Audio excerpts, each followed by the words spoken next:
Oh, I got my microphone on. You know what that means. It's time for me to talk at a microphone for 3 hours. Oh boy. How's it going, everyone? Boom. And there's the camera. Hello, everyone. Welcome to the stream. My name is Tristan, and tonight we're having a nice little show. Thank you, Kelly, for the water. Called Step Back Tonight, a show where I talk to you guys about things and stuff, and then we get on top of things. And yeah, I have so much fun stuff to discuss. I've had a very productive day today, so I'm feeling I've got a small semblance of self-esteem, which is not something I have very often. So this is nice. What else? And we're moving towards things, but we are doing what we are doing at the moment. My favorite are per people, places, and things. Yeah, welcome to Step Back Tonight. If there's anybody who it's their first time here watching the show, please let yourself be known. Be welcomed by the blob. Besides that, geez, I think that there's supposed to be a debate going on tonight. Which it looks like we're probably going to watch this weekend, and we'll find out who wins the answers. Who will answer all of the correct questions and then will turn out to be the one who becomes president because they answered as many of the questions as they can and win the thing. That's how politics work, right?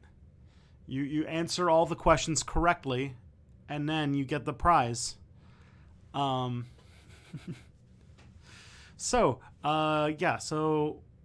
what are the things that are going on in the world and today? I've been living in Brazil world for the last couple days because not only have I been working on a video about Brazil. There's water on my shirt now. Good job, me. So not only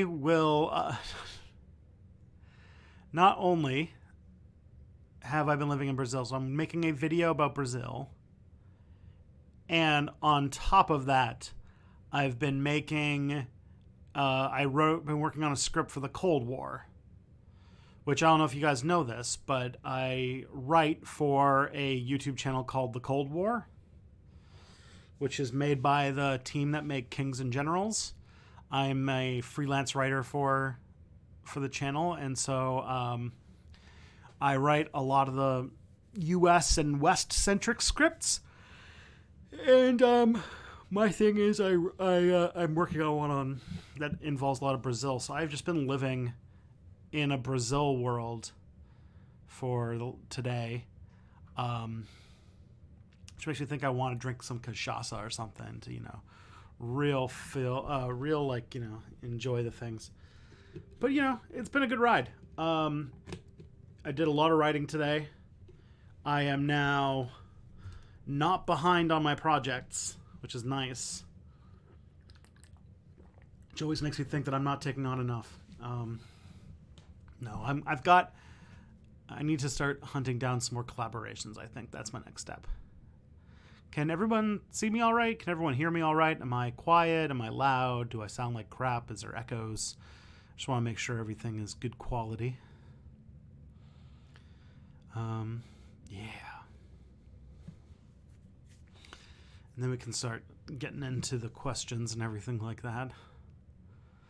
Did you ever get your tattoo colored in? No, not yet. I have a plan to get it colored in soon. It's just that,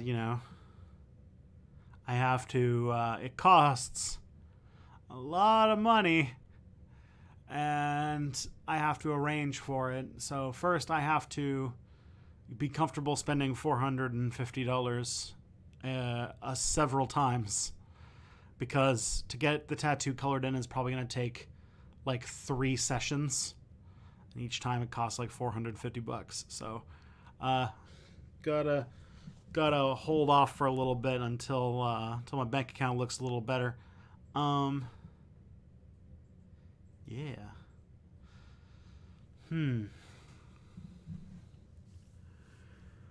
But so far, like, it's gonna be weirder when I get it partially colored in, because then I'm gonna have this tattoo where there's like color, like the pants are colored, but like not the rest of the body or something like that. It'll be weird.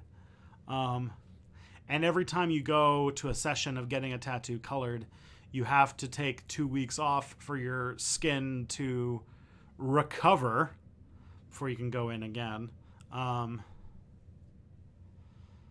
So we'll figure that one out. What else? I'm trying to think. There's got to. Oh yeah, I'm working on some other YouTube videos. If you're a patron of mine, which I know there are a few of you in the chat, I'm writing a monthly newsletter that will come out tomorrow, and you guys will know all the things I'm working on. But yeah, I'm feeling more comfortable in the ways. Like, I feel like I'm finally getting into the groove that VidCon upset, and so I'm working into it. Do it all in one session, you weenie. Well, Radical Reviewer, makes me think that even though you're a dog, you are an anarchist. You've probably gotten tattoos before, and to do that would be a 12-hour tattoo session, which the tattoo artist herself said to me that what's it called? She said that, like, people really shut down after about 4 hours.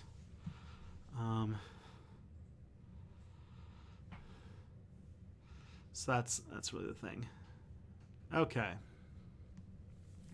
I'm starting to see there's a bunch of questions coming in, so maybe I should actually start answering some of them. Or I can start picking my brain for more dumb things. The thing is, with my new life, the way that it is, I don't read the news nearly as much as I used to. In fact, I hardly keep up on the news at all anymore, which hasn't positively or negatively affected my life in a huge way. I just kind of get what little things I can just, things I can just absorb through, information, like through my phone and stuff like that. Yeah. All right. I guess I should actually start answering people's questions and then get myself a little more jazzed up. Okay.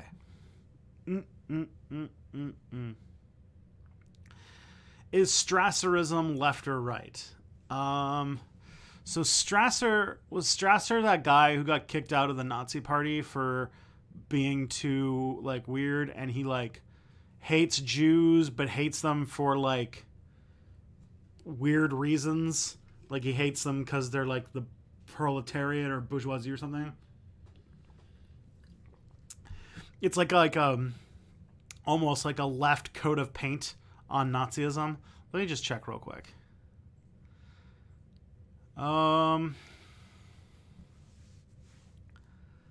Okay. I don't even know where to begin with this. Okay. So, mass action and worker-based form of Nazism. Jeez, okay. Well, seems like it's very Nazi-ish, so I would probably call it a right-wing ideology. Yeah. Also, I think that another thing about that is it just shows that the dichotomy between left and right is kind of shit and doesn't actually mean all that much, which I think is interesting, because I know that there's a lot of people in the chat who real love their political compass, but I think that there's the idea of the political compass is not really all that useful, and I think that Strasserism is kind of a cool example of why it doesn't really work.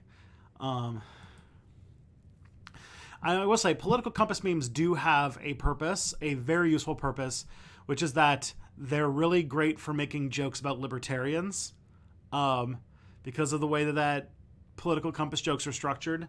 Libertarians are always they are always the butt of the joke, which I think is great.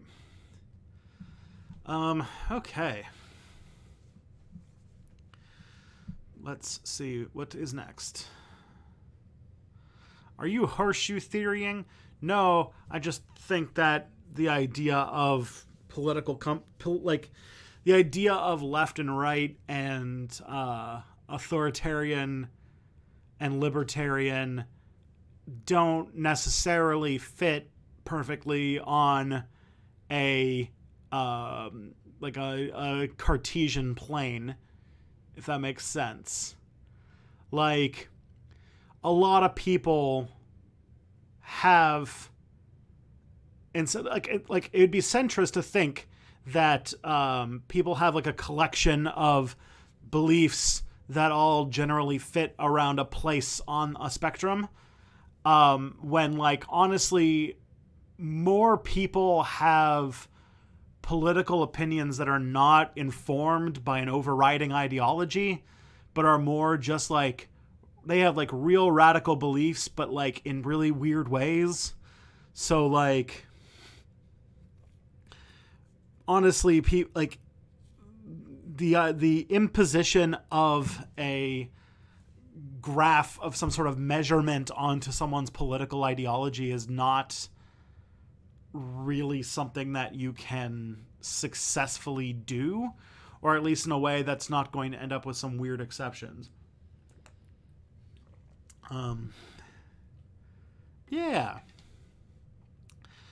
that's where I would go with that. I think there was some like, what was it? I don't know who the YouTuber is, but I remember seeing a YouTuber who did a video that was kind of making fun of the political compass and like basically was like talking about like 10-dimensional hypercube political compass, and like I thought like that was like the perfect description of political compasses, because it was just like there's this old video from like forever ago that comes from somebody trying to explain string theory in accessible terms, and uses 10-dimensional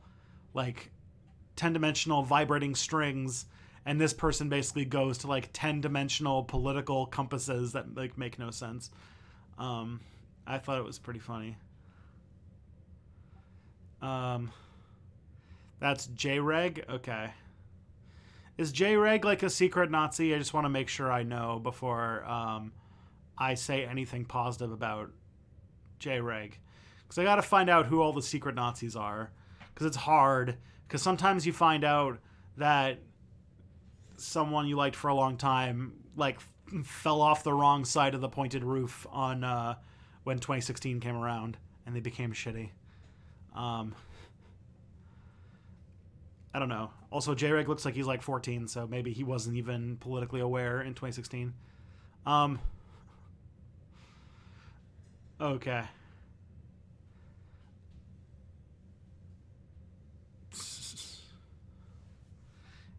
Radical Reviewer is not a Nazi. Sweet. Good stuff.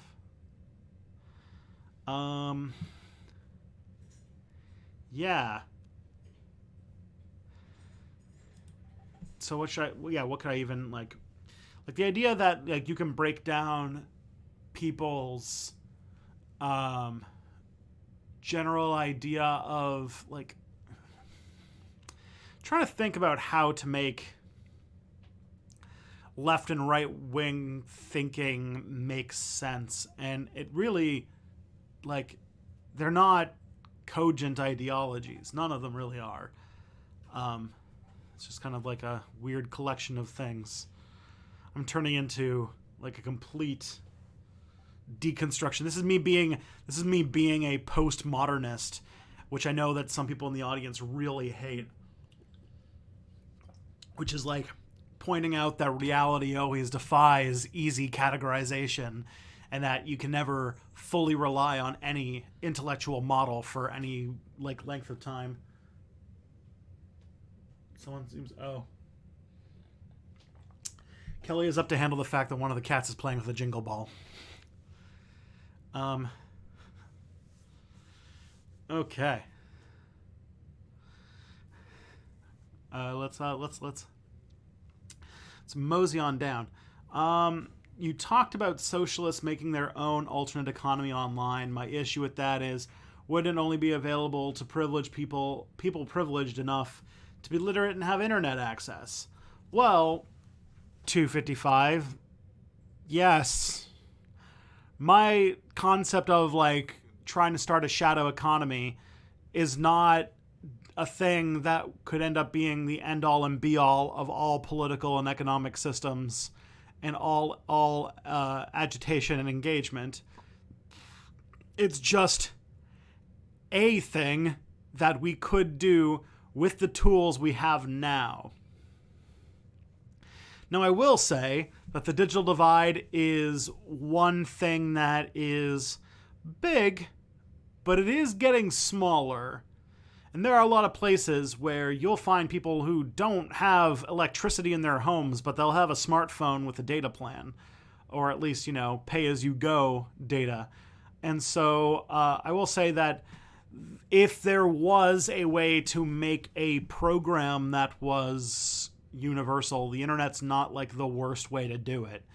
You really can't have and even so, you could even, if you really wanted to stretch the system out and use as over a capitalist system, you could still have entire communities represented by one node in such a thing or something like that. There are ways to work it around, but in my mind, the point of it is to undermine capitalist economics, to take away their economic power and really move more of the energy that the economy functions into the hands of us rather than the hands of people who will weaponize those resources against us. Because I'm not a teenager who thinks that we can LARP 1917 to take over the economy, and I'm not a pied-eyed optimist who thinks that we can just vote in the right people and somehow end capitalism. So this was my early spitball, literally thought it up in the middle of the night while half asleep, attempt to figure out a way to break off and do other things.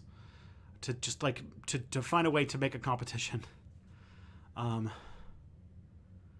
But yeah, just on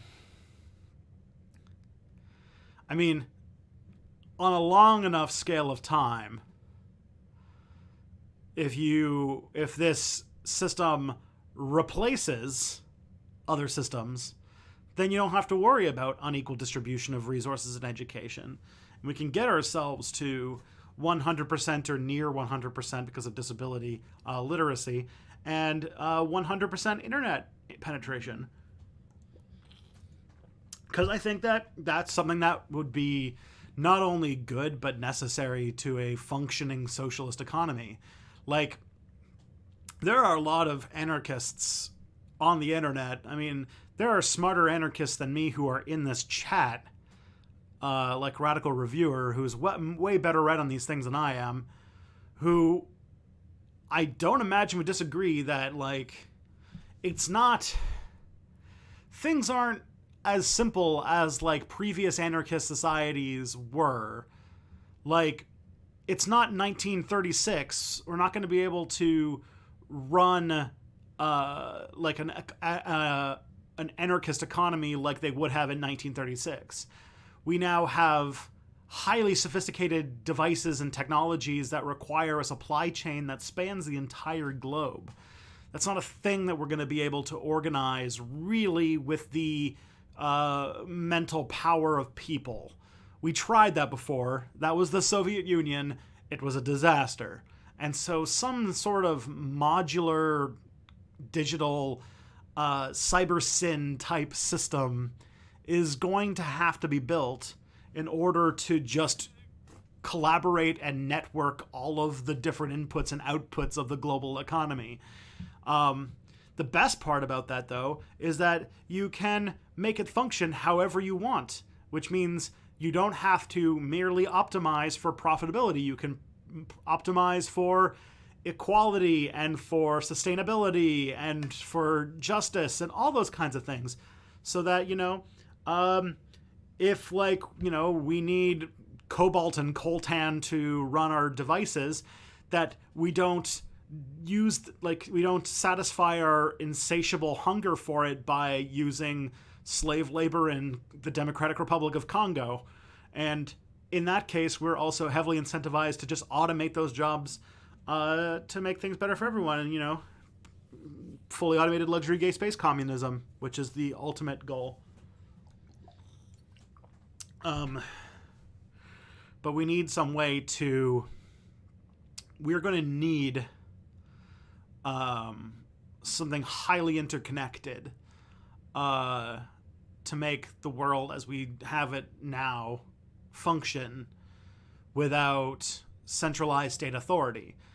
The thing is, a lot of people, specifically tankies, Marxist-Leninists, and all of the other non-left-wing people all think that this is impossible, and this is why you need either a state or you need capitalism to centralize and manage the process for you. But in my mind, that's not true, and we have a lot of evidence to show that, we have organizations that function like extremely efficient economies that don't use the market, that don't use currencies, but are still highly automated systems that manage the movement of goods and services. Specifically, the computer programming that's going on under the hood at Amazon to make their logistics work, or at Walmart to make their logistics work, where they have near real-time management of goods moving out of the shop and to warehouses and shipped and produced. And Walmart will know the second you purchase a head of broccoli that they know that to go to their broccoli producer and calculate exactly how much broccoli they're going to need tomorrow based on how the trends are functioning and how things are going. The packing lists and all these things are all designed to very efficiently move and decide based on all different sorts of factors how to function. Now, Pinocchio is saying that Amazon and Walmart are definitely based on market economics. That is true on the outside, but not on the inside. Yes, the profit incentive is the only thing that this genius of logistical engineering optimizes for. But if you look at it from the inside, Walmart doesn't deal internally, doesn't work on a market approach. There was one company that was started by a hardcore right-wing libertarian, or not started, but a hardcore right-wing libertarian became the president or CEO of, I believe it was Sears.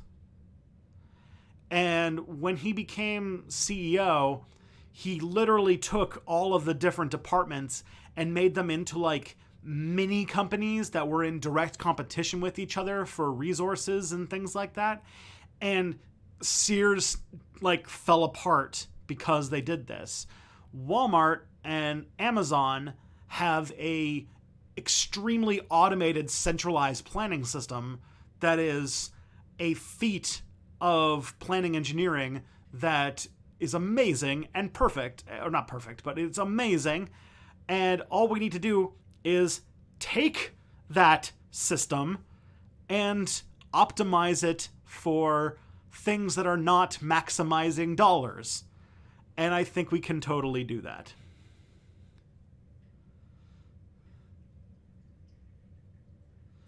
Amazon and Walmart are planned economies, just like the Pentagon. The book People's Republic of Walmart covers that in the case of Walmart. Yes, I actually just finished reading The People's Republic of Walmart like last week. It's a really solid book on this subject. So if you're interested in the kinds of things I'm talking about, you should definitely read The People's Republic of Walmart. And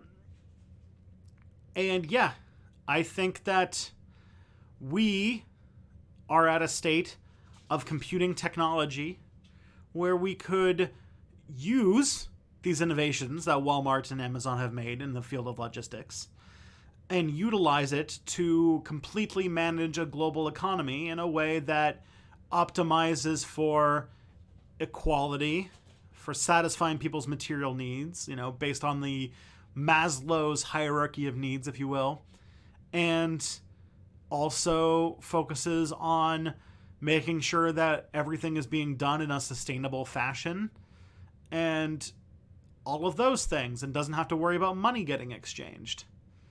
Because trust me, we have the capability. We produce way more stuff than we use at the moment. And the profit motive results in a lot of inefficiencies that we could definitely throw out.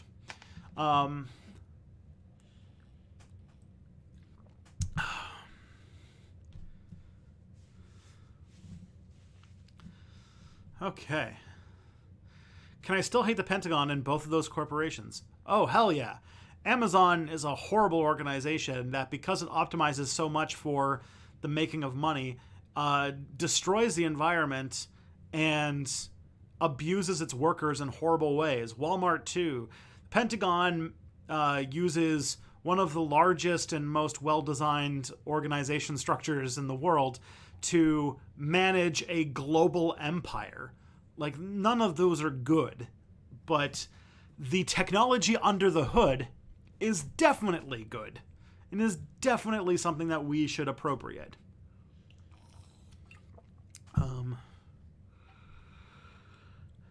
Okay.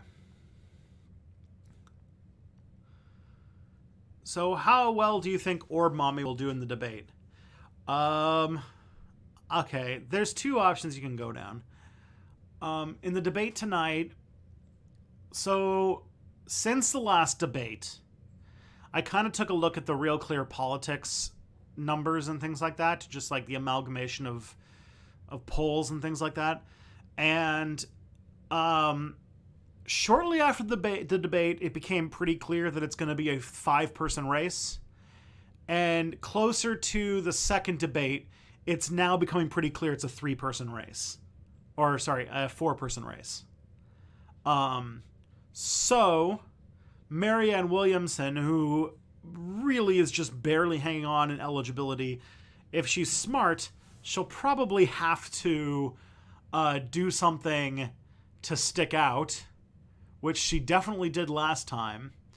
But I think in my mind,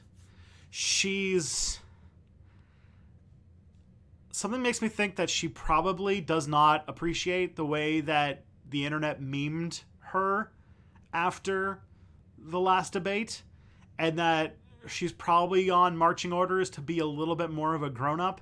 So in my mind, I actually would not be surprised if Marianne Williamson is less fun this time.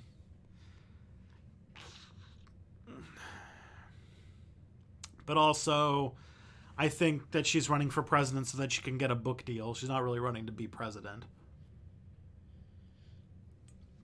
At the moment, the only people who really have a shot at winning right now are Joe Biden, Bernie Sanders, Kamala Harris, and Elizabeth Warren. I think right now, in descending order of popularity, I think Joe Biden's still the number one candidate by popularity. Elizabeth Warren's in second place, Sanders is in third place, and Kamala Harris is in fourth. I think that after the last debate, Kamala Harris devoured a lot of Joe Biden's support, and now Elizabeth Warren and Bernie Sanders are very much neck and neck as far as the progressive vote. So I think that the big thing to watch for in this debate is that this is the first debate in which Bernie Sanders and Elizabeth Warren are on the same stage together. And for me, like my more like my brain wants me to think that we're still early enough in the debate process that both Bernie Sanders and Elizabeth Warren are probably not going to trade blows that much, because neither of them, like, first of all, the two of them are really close friends, or not really close, but they're political allies. And I think they know that they're going to be gunning for each other's votes, but they also know that if you're the first to go negative and you win, you might sour a lot of support. So my guess is that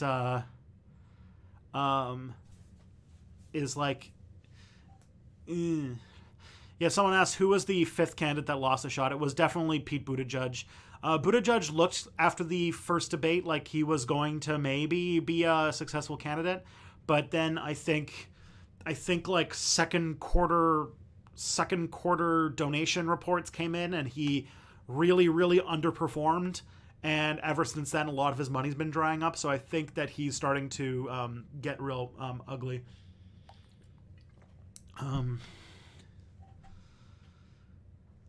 Yeah. There's all sorts of other stuff you could talk about with the debate. So Joe Biden has had a massive drop in his support since the debate. And I think now the battle lines are getting drawn to the point where there are two right-wing Democrats, one center-right Democrat, and one left-wing Democrat. But the center-right Democrat and the left-wing Democrat are being lumped in as quote-unquote the progressive blob. So they're very much highlighting the internal civil war. There's the boomer right-wing Democrat versus the like Gen X right-wing Democrat, which is really going to be about whether like basically it's about whether you're on the like we should like the Democratic Party should be more nice to racists again, or whether you're more of like a hire more women guards type Democrat. Those are like the two right-wing Democrats. Kamala Harris is the hire more women guards type of Democrat, if you didn't know. She's like that tweet incarnate. But it's funny. I just, what's it called? When I was at VidCon, I talked to someone from San Francisco. And he was talking about how much everybody in San Francisco, or at least all the people that he knows in San Francisco, who are like, please no Kamala Harris, please. We don't want no cop president. What do you think about the middle tier candidates in the race? Do they have a chance? I don't think so. I think that they're very, very much the people. See, here's the thing. So the Democratic primary process typically works based on what power brokers and money people who've got your back. So if this was any race pre-2016, we would already be down to Joe Biden versus Kamala Harris. Those are the two people that all of the big money is lining up behind. Like, Kamala Harris has all of the wealthy donors out of California. Joe Biden has, like, the wealthy donors from the finance sector. So really, like, those two are, like, the ones that the party wants. While Elizabeth Warren and Bernie Sanders are sort of bucking the system by not taking big ticket donations. Or I think Elizabeth Warren might be, but they're both turning down corporate PAC money. I know that. So they're working on the small donations from large donor bases. I think Sanders is a little bit more hardcore in the flatness of that, but it's because Sanders very rightly, and I don't think he should change anything to do such, cannot get any rich people to support him.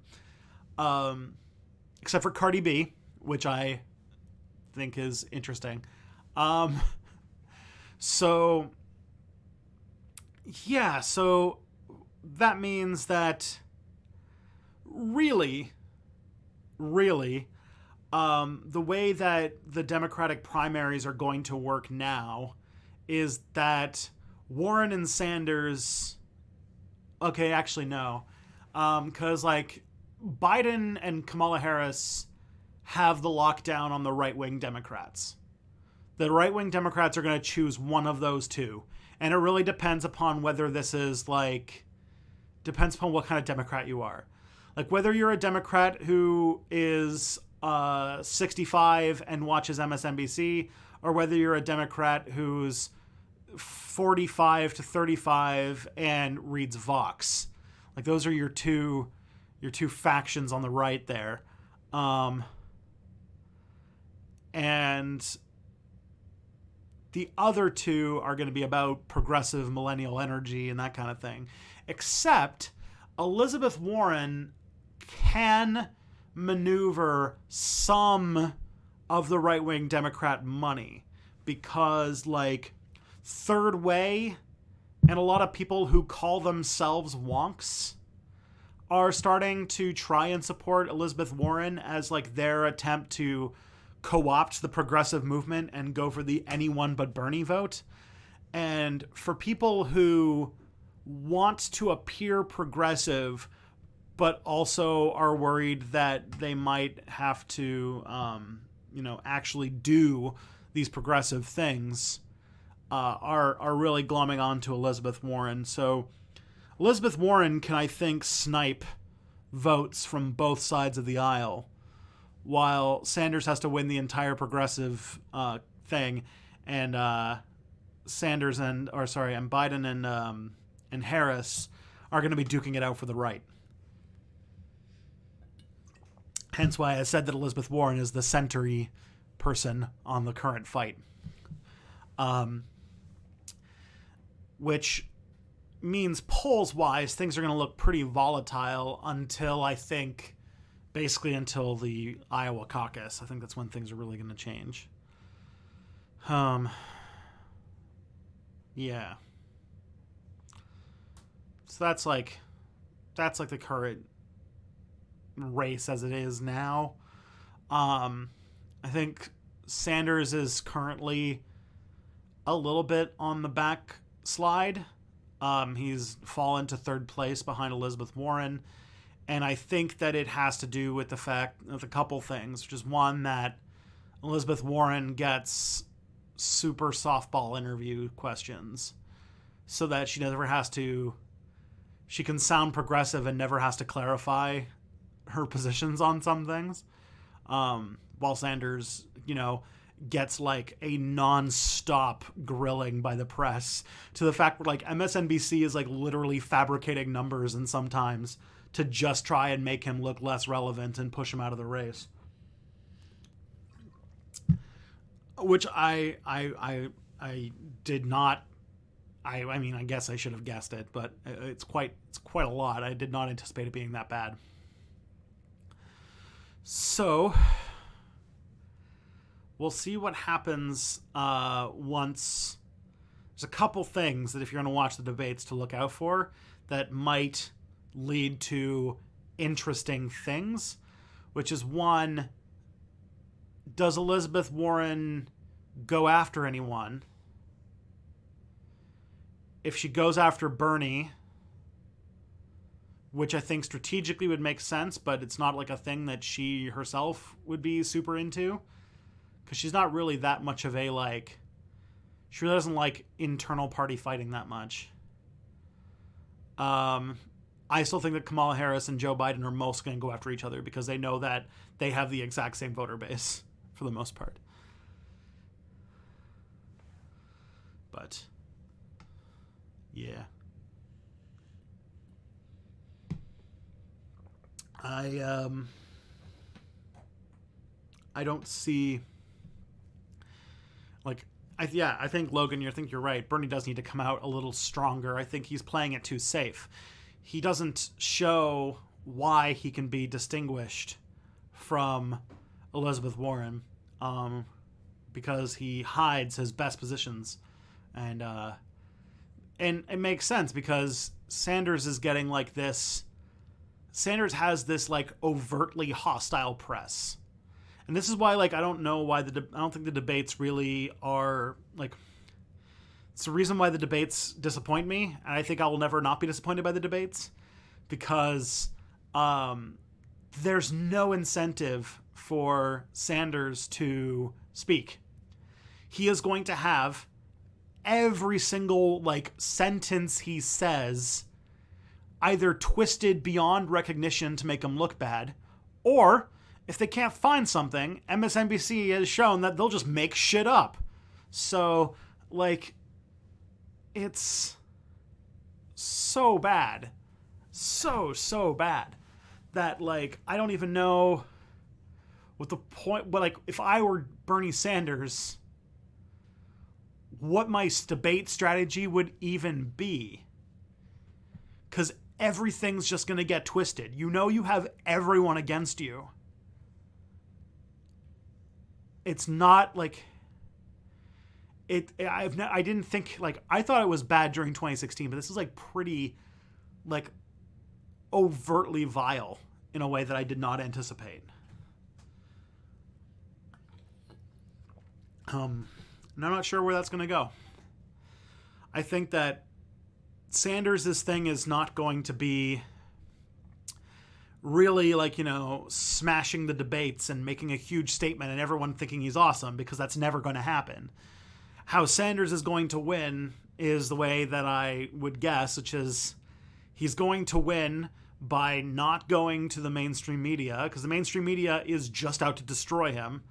So that's why, as someone mentioned, he's the only politician to stream on Twitch. It's because Sanders needs to create his own media.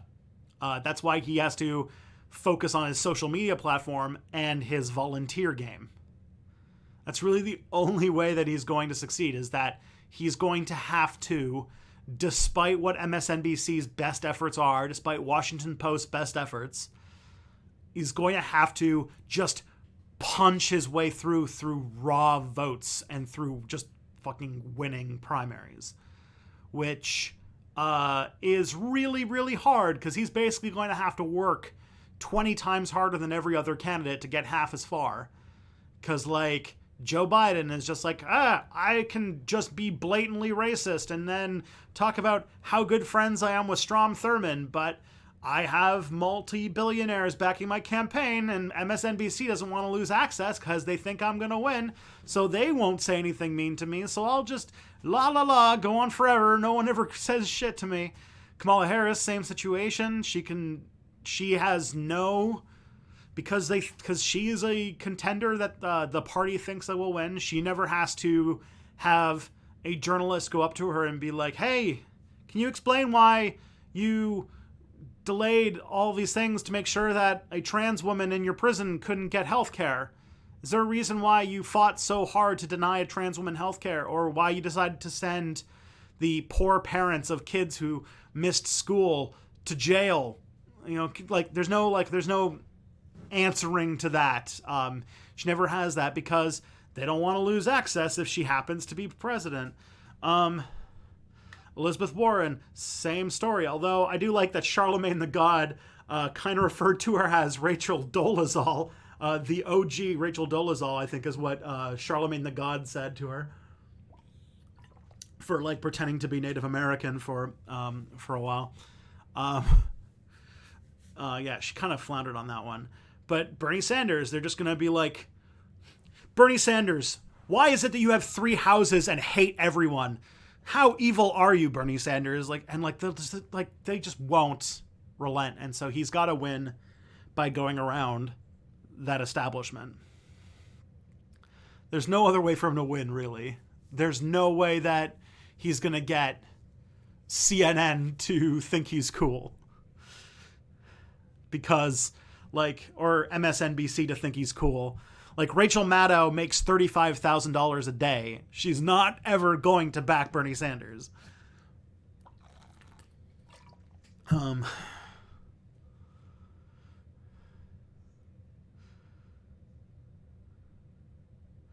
Okay.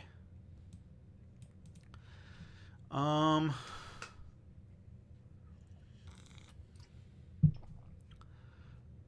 Okay.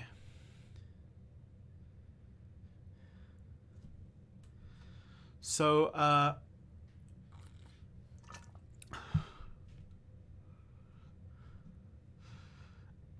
right.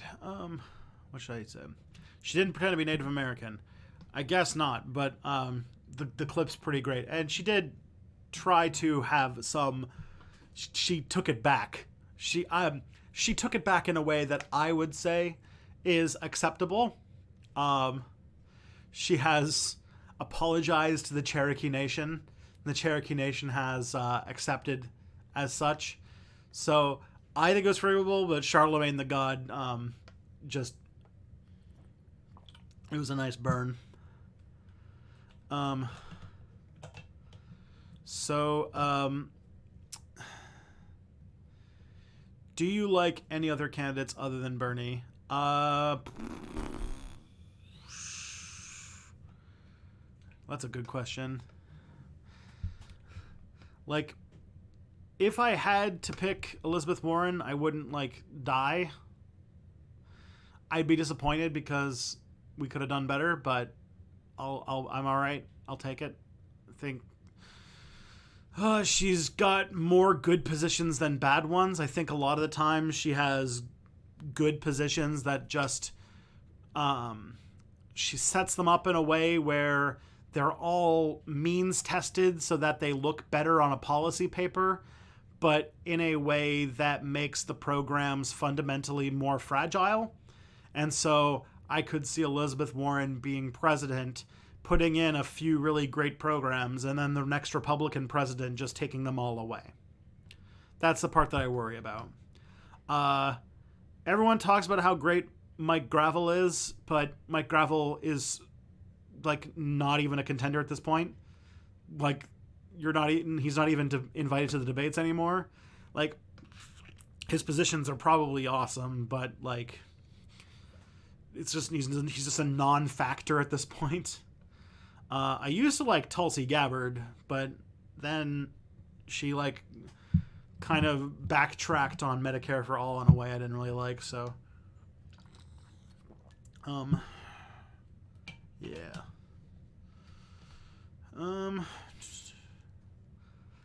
All right. So, do you think capitalism will automate so many jobs that at some point all the customers will be unemployed, not able to buy stuff?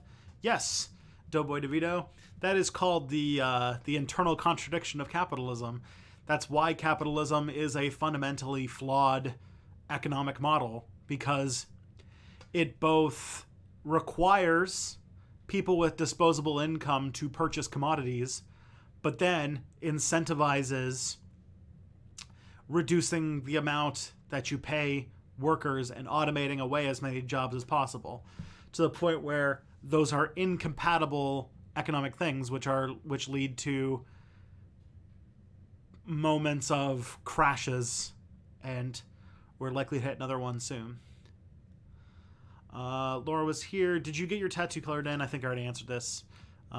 No, because I'm saving up my pennies to go to another session of it, but I will eventually. Do you think Hillary would have been a one-term president? That's a good question. I feel like the last 4 years, it's almost impossible to guess what would have happened if Hillary Clinton were president instead. I can't even imagine what like Donald Trump would be doing. I wonder if he would run for president again. I honestly, at this point, I think that there's like, it's almost impossible to actually guess what that's gonna what that is at that point. How do you think Bernie's going to do in tonight's debate? I think he's going to say some good stuff. I think that he's going to flub a few lines like everyone else does.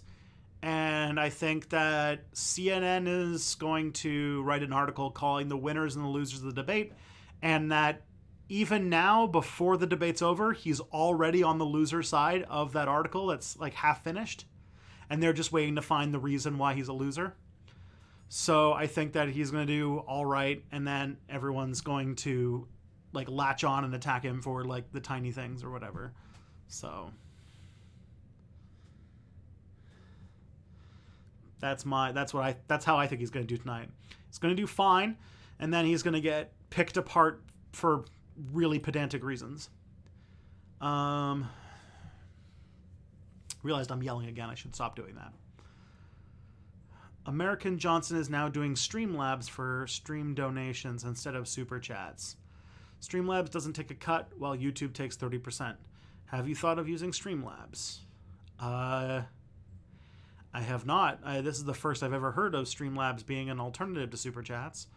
The only thing I will say to that is my guess is that just like how American Johnson likes using Mastodon, while it might be better, ease of use and adoption make it a bit more difficult. I feel like since you guys are watching me on a stream on YouTube, it's much easier to give a super chat than it is to download or sign up for whatever it is to be able to donate via Streamlabs. Like, I wouldn't be against setting up Streamlabs if somebody knew how to use it and wanted to donate that way. But for me, like, I know that making it as easy as possible for you to be able to help me keep making content like this is probably better in the long term.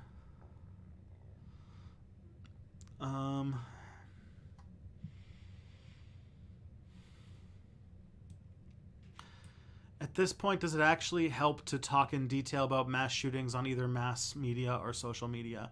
Does any good come from keeping them high profile outweigh the known bad effects? Reclam on that, I would probably say that I actually would not be against a mass shooting policy that's similar to the policy that the press have to take on suicide. Because I think that there's been some studies that show that mass shootings have like copycat type things in the same way that suicides do. And because of that, in regards to suicide, journalists aren't allowed to report on suicides because they know it'll cause more. So maybe they should find a way to do that about mass shootings. That would be nice. Especially because, I mean, at this moment, now with the way that things work,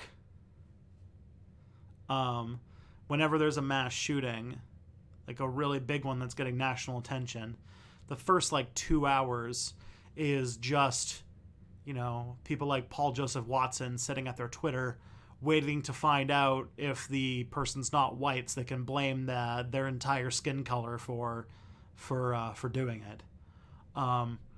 And yeah, I don't think that's good.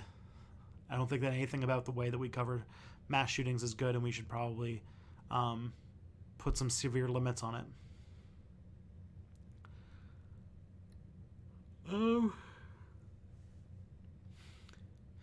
In a fully automated communist society, is there any legitimate concern about the machines gaining sentience and not wanting to be exploited by humans? Like, depends upon what you're designing. I think that you could design a fully automated you could fully automate a lot of the logistics of the current global economy now with computer technology that exists today. You'd probably require like a supercomputer, but not like a computer that we've never invented yet. I think that you could probably I think that a lot of the technology to do such a thing exists now, and I don't think we're close to developing AI that has sentience yet. So I think that you would not need a computer powerful enough to do that, to automate the economy.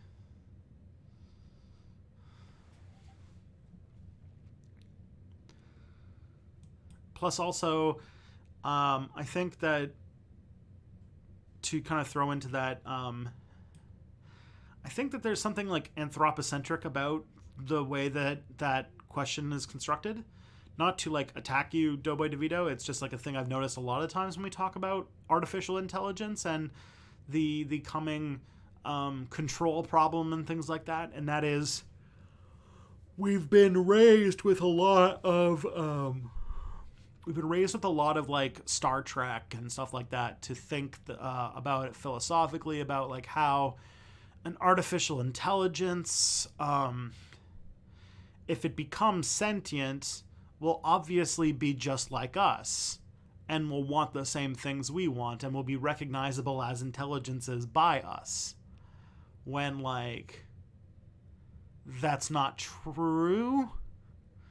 Like, a truly artificial intelligence didn't evolve in a context of evolution and you know, like food and reproduction and all these kinds of things. And so in my mind, we're not going to end up with like our general intelligence AI situation is not going to be like, I want human rights. Like, it's not going to be like iRobot. It's not going to be like Data. We're all probably going to not even notice that it is sentient. And even then, what do you mean by sentience? Like, I have more concerns when it comes to artificial intelligence about an intelligence smarter than us, but designed to optimize in a way that was poorly thought out. And like, I fear more like the paperclip maximizer problem, which is like if you design a general intelligence to maximize the production of paperclips, and you're like, we want you to make as many paperclips as possible, that it will find, and we will not be able to stop it, letting like having it to maximize paperclips, and like that's all it wants to do. And as it like, you know, evolved in a situation in which making more paperclips is the incentivization, that's all it's going to want to do. That's going to be its eating and reproducing drive, and that it will destroy our civilization and consume all of the resources of the planet in order to maximize the amount of paperclips that we make. Which I could totally see. I could see that more likely happening.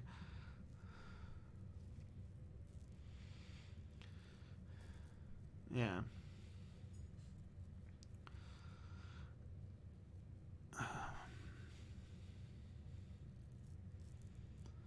Okay. What's next? What do we got next, friends? Oh, how is stream doing? Oh, there's 44 of you. That's pretty cool. Okay. Next question is, should I take a red Sharpie to some of my black t-shirts and draw the anarchist symbol on it? How cool would that be? Anyone can answer. I feel like that would not work. I mean, if it works, that's cool. But I feel like, I don't know if you could get the red to be all that bright. It would just be kind of dark. You might be able to do that with a black Sharpie on a red shirt, but maybe not the other way around. I've read that the ancient Egyptians hated foreign rulers. Do you think primitive farmers really cared who their tribute was going to? Probably. They probably had some sort of superstructure developed over top of their society that made them care, but I for the most part, I imagine it didn't matter too much. But then again, like, when you have an economic structure that is set up in a certain way, you start to develop cultural taboos and mores and traditions to make that feel like it is the right thing to do. And when that changes, then that feels very bad to you. Like, that's why if you look at our society, all of our culture and religion and norms and taboos are more or less designed to keep capitalism functioning and that it's considered very scary and dangerous when you start doing things that upset said order. And so that's kind of the way that I'd be thinking about it.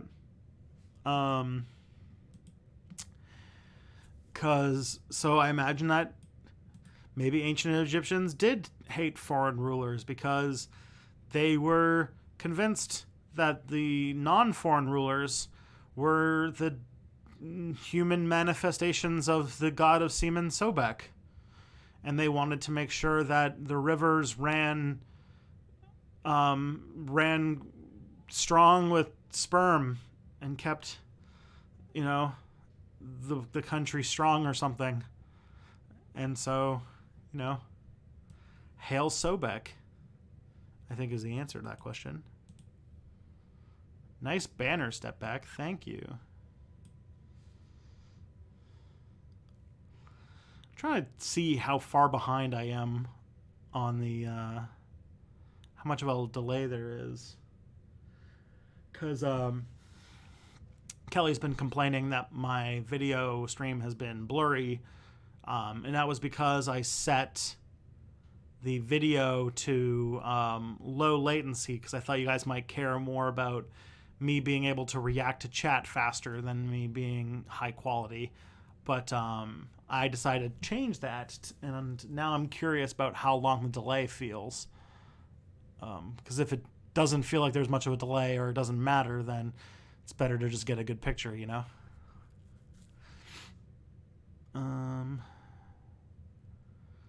do we got next?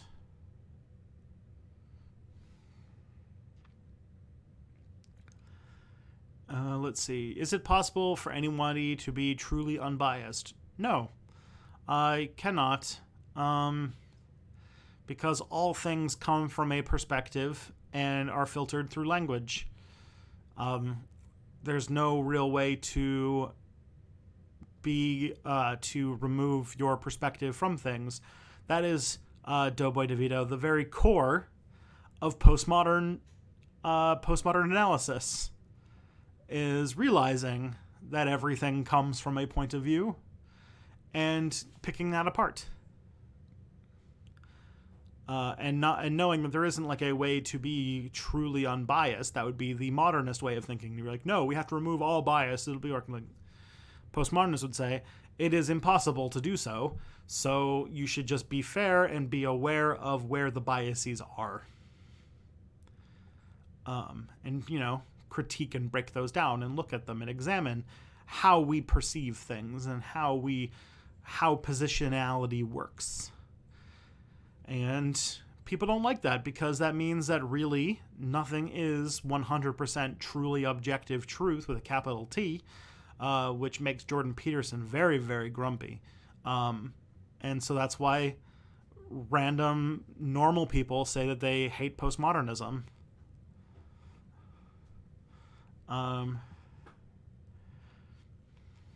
When did modernism start? That's actually a very good question.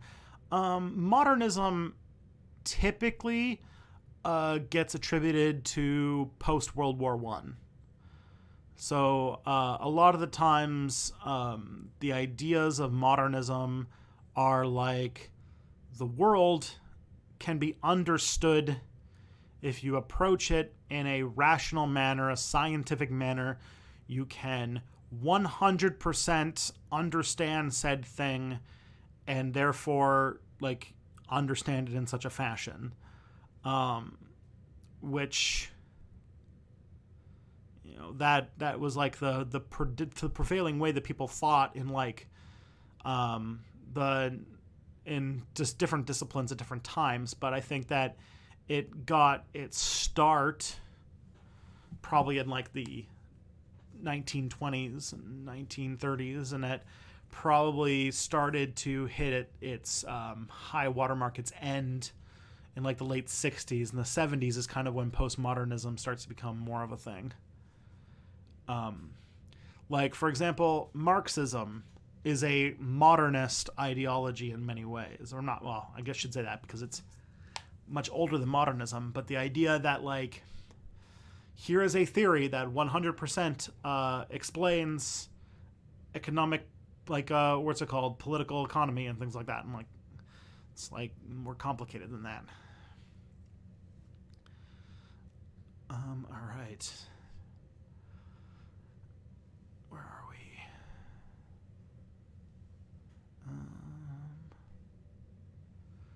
Why do libertarians use the example of bad government giving tax breaks to corrupt corporations like Amazon? Why are dense and fail to look at the root problem, which is capitalism? Well, because libertarians they work on ideology. They work like many liberals do, that because libertarianism and liberalism, like libertarianism is just liberalism to an extreme degree. Libertarianism is the idea that capitalism is perfect. That cannot be questioned. It is the best way for everything to happen. That is like the foundational presumption behind libertarianism. That can't be undone. Just like how under liberal politics, capitalism also can't be undone. It can only be managed at best. And what a socialist would say is that is not based on evidence. That is a dogmatic belief that is based on faith rather than faith and tradition, rather than objective fact. The thing about Marxists is that they're like ruthlessly practical. Like a liberal might think about ideas like freedom and principle, while like a socialist would think about food and shelter and things like that. I think I mentioned it in a video for the Cold War that came out, where I said that like, or no wait, that video hasn't come out yet, but I did say that like there's a point where the socialists broke off from the liberals in like the 19th century because the socialists realized that they can't eat freedom or clothe their children in liberty.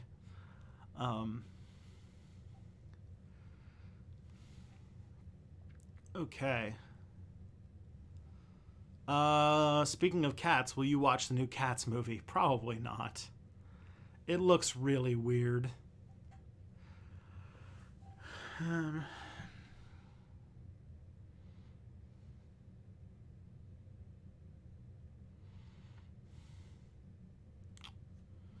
All right. What is next? How do you feel about space exploration and colonization? From Ben Borscht. Ben Borscht. I remember this. I mispronounced your name last time, and I got to keep doing it because you loved it so much. So Ben Borscht asks how I feel about space exploration and colonization. I am... Oh, this might get me in some shit. I am really conflicted about it. Like, in some ways, there's not really, like, there's no future for us if we don't figure it out. And yet, on the other hand, right now, we're in this mentality where we seem to think that if we could just go to space and figure out space colonization, that's going to solve all of our problems, when it's really not. And the closer we seem to think we're getting to space colonization and space exploration, the more we find things that kind of stop us from doing it. Like, you talk about things like there's the fundamental limit of the speed of light, which will making interstellar travel very difficult. There's the issue of how we evolved so much to be optimized for this planet that the second that we leave it, we start falling apart. Like, all the people who go to space for long periods of time experience like really weird stuff that just breaks down immediately. Like their eyes start getting bulgy, they're constantly stuffed up, their bone density starts disappearing, their muscles start atrophying, and like basically if you want to just survive in space, you need to like exercise like an absurd amount of time each day just to keep your bones from just wasting away.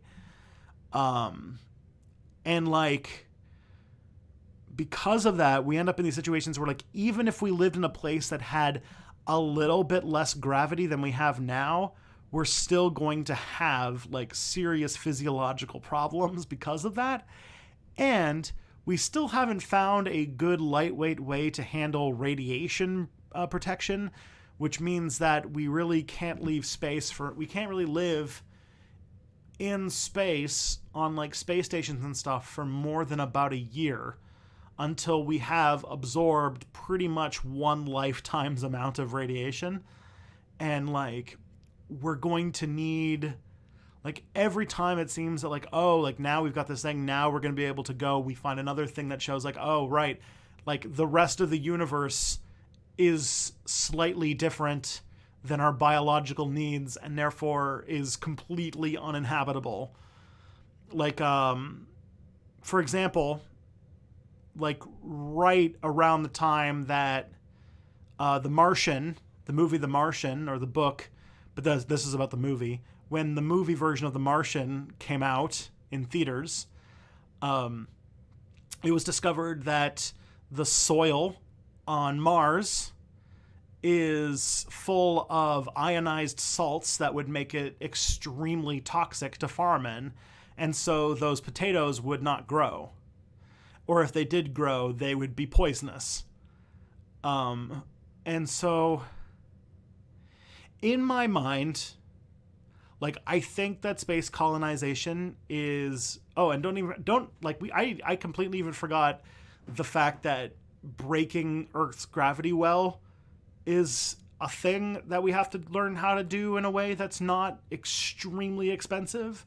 Like right now, to send something to space costs like $100,000 a kilogram or something like that. And like we haven't really figured out a good way to do it that doesn't involve like inventing new materials that we've never, like, one of the best ways that we figured out how to break Earth's gravity well is to build a space elevator. But to build a space elevator, we would need to, the only material strong enough for a space elevator is carbon nanotubes, which at the moment we can only make like millimeters long. And yet to make a space elevator, we would need to make it hundreds of kilometers long, which is just like, that's a project that is like well beyond our capabilities at the moment. So what I'm saying about this, about space colonization, is that it's not like, it's going to happen. We don't have a future if we don't. Like, if we don't kill ourselves, we're going to go to space. We're going to live on other planets. We're going to figure something out. But I think, compared to a lot of other people, that it's further off than we think. Like, I don't think I'm going to be alive when we have a permanent colony of people who are not like designated astronauts not living on Earth. Like, if I lived a normal human lifespan, I'll probably end up dying in the 2040s to the 2050s. And, okay, maybe not the 2040s. That's a bit extreme. That'd have me dying in my 50s. Like the 2050s, 2060s is about like when I'll go. If I lived a normal human lifespan, right? And I think that we could totally land people on Mars. We could totally do missions and things like that. But I don't know if we're going to get to the point where people can like start living on like self-sufficient colonies on bodies that are not Earth, and like have kids, which like we don't even know if people can get pregnant in microgravity. We don't know if sperm can swim without gravity. If I remember correctly, in microgravity, your blood pressure goes down and you can't even get an erection in space, which makes the whole colonization thing a lot more difficult. And so I think that in many ways there's a cheer pressure in which there's a push, there's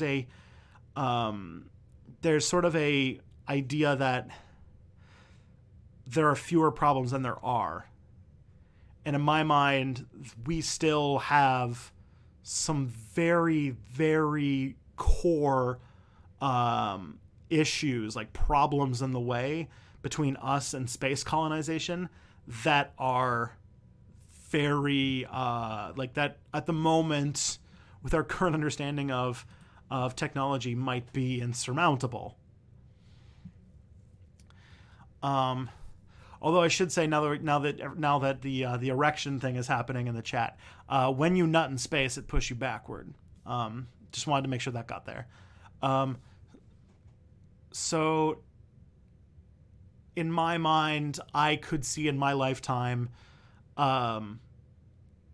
scientists living on the moon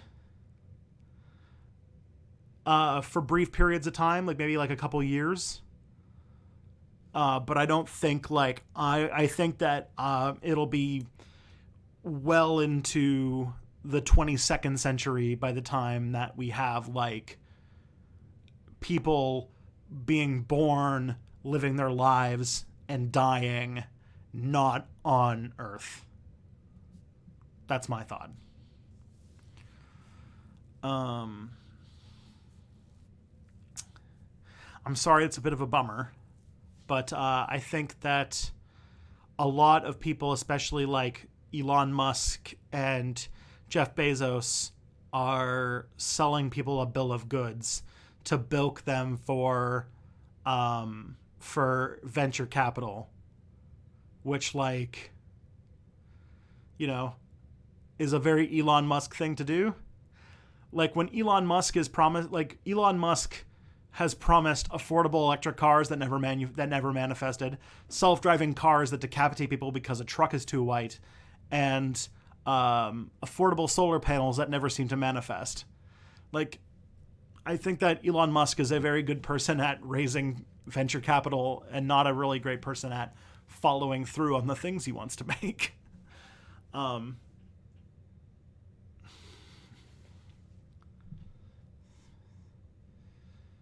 So, in space, your blood pressure goes down. And so for those in which a boner is required, although now I'm hearing the opposite, I should look into this. Should get to the bottom of the answer about space boners, but all I do know is that when you nut in space, it pushes you backward. Okay.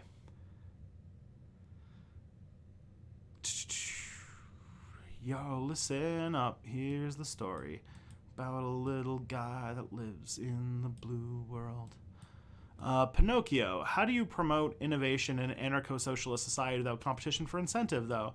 That's a good question, Pinocchio, because that is something that we take a lot for granted in our society. This is like something that we tend to think is true without interrogating the question.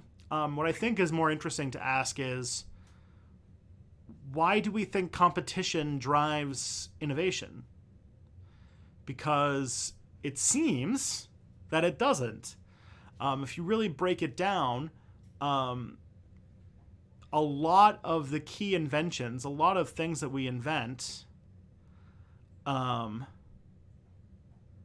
seem to a lot of things that we invent do not come from the private sector. They come from the public sector. Like most of the major inventions of the 20th century were innovations done either because of DARPA research, like military research, government research, or done by universities. Real innovation happens when people can share information, and private organizations don't share their information. That would be sharing their research and development, which is bad. And actually, many times, the only times that new inventions come onto the market is because a company buys, or a government has an invention and they decide to release it to the private sector for privatization. That happened with the internet. That happened with cell phones and a lot of microprocessors and computer technology.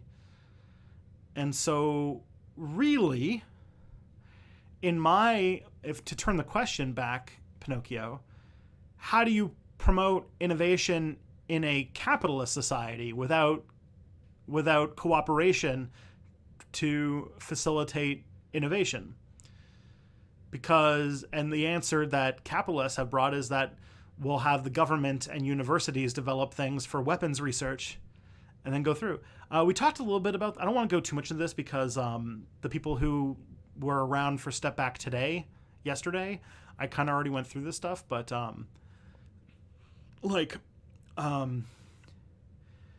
study after study show that cooperation works better than competition for innovating new ideas.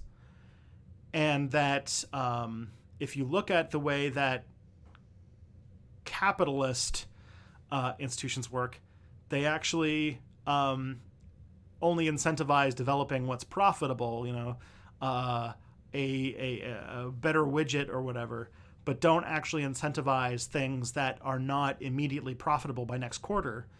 So, like, it might be more profitable to find a new way to use your fingerprint to unlock your phone, but it's not profitable to develop antibiotics because they take a lot of work and they eventually develop antibiotic resistance, and so they become less useful.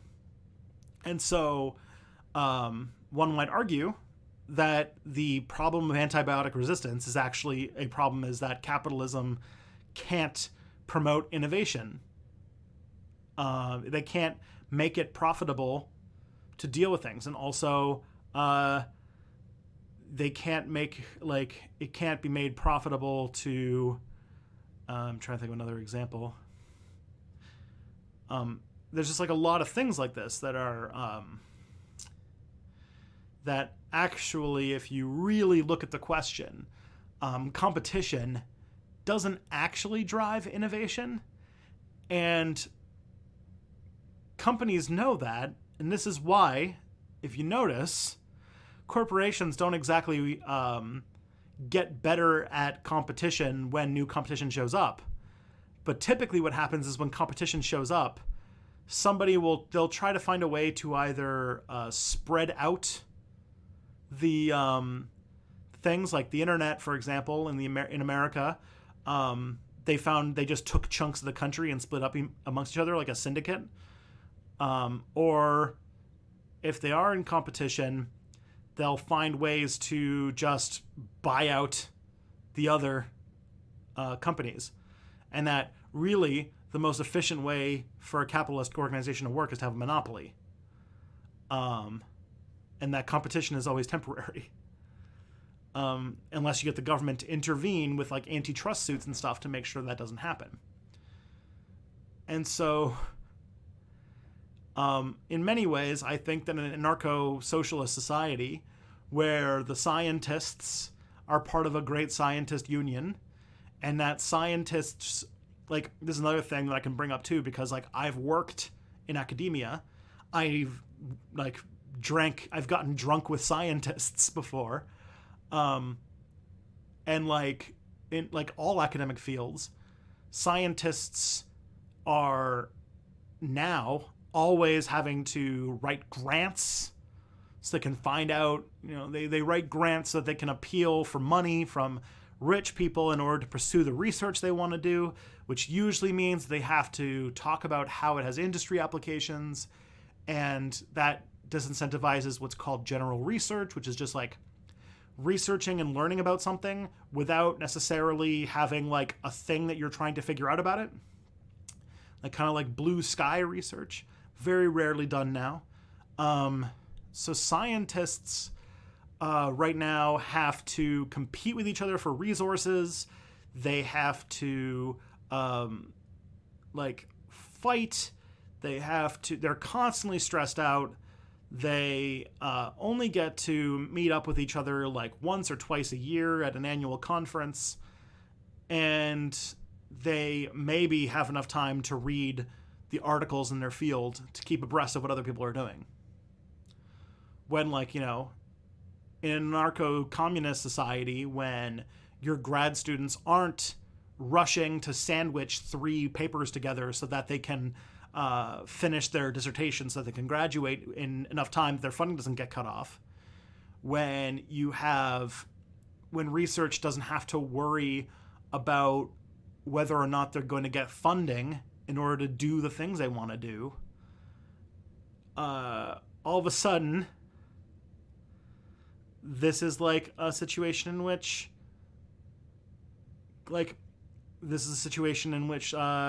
you would be, if anything, more incentivized. I think there'd be more scientific advancement and innovation, because people would be a lot less constrained by the unfortunate mechanisms of capitalism that even make its way into the universities.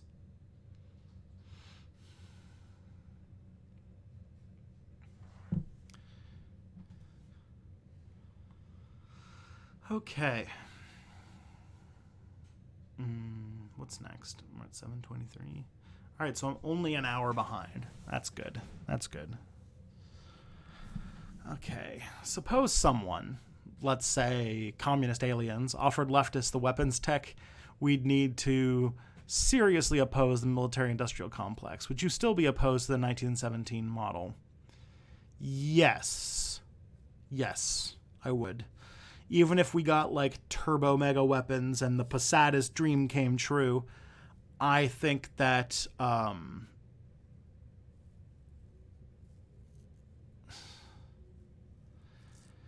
boy. Okay. So let's see. The reason I would say that I'm against the 1917 LARPing, even if we had, you know, mega turbo lasers and things like that, has to do with the fact that I'm a pacifist, which has nothing to do with like, I just believe in the sanctity of all life, which, you know, I do, but that is besides the point. In my mind, the 1917 model of ending capitalism is one that is sowing the seeds of its own destruction in a way. So say you were able to, you know, just kill everyone who stood in the way between you and your communist utopia. Great. You're gonna have to kill a lot of people to do that. And in my mind, there is a force that is more powerful than politics for a lot of people, and that is the personal connections of people's daily lives and people's personal relationships. And if you just murdered your way into power, you would be breaking a lot of families. You would end up with a lot of kids without their parents, a lot of parents without their kids. And, you know, as soon as that happens, those people whom you have destroyed the lives of are not going to care about your ability, how good your ideas are and how strong your ideology is. And if you just read Karl Marx, if you just read The Conquest of Bread, you'll know that I killed your father for very, very good reasons. And so you should just be fine with this.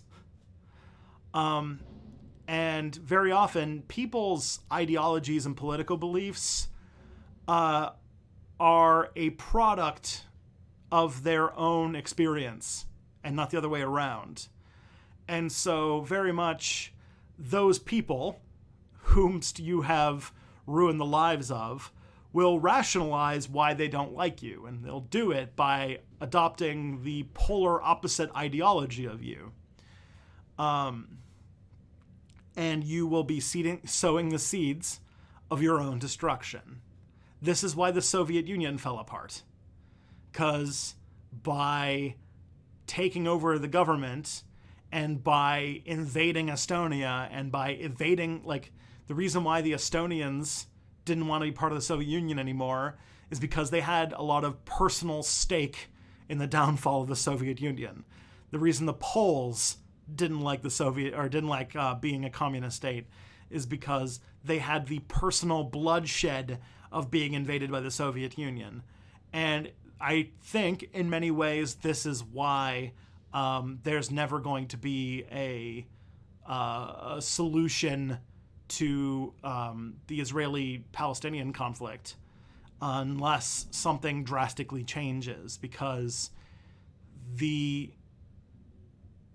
violence is at its core a method that creates a movement's opposition.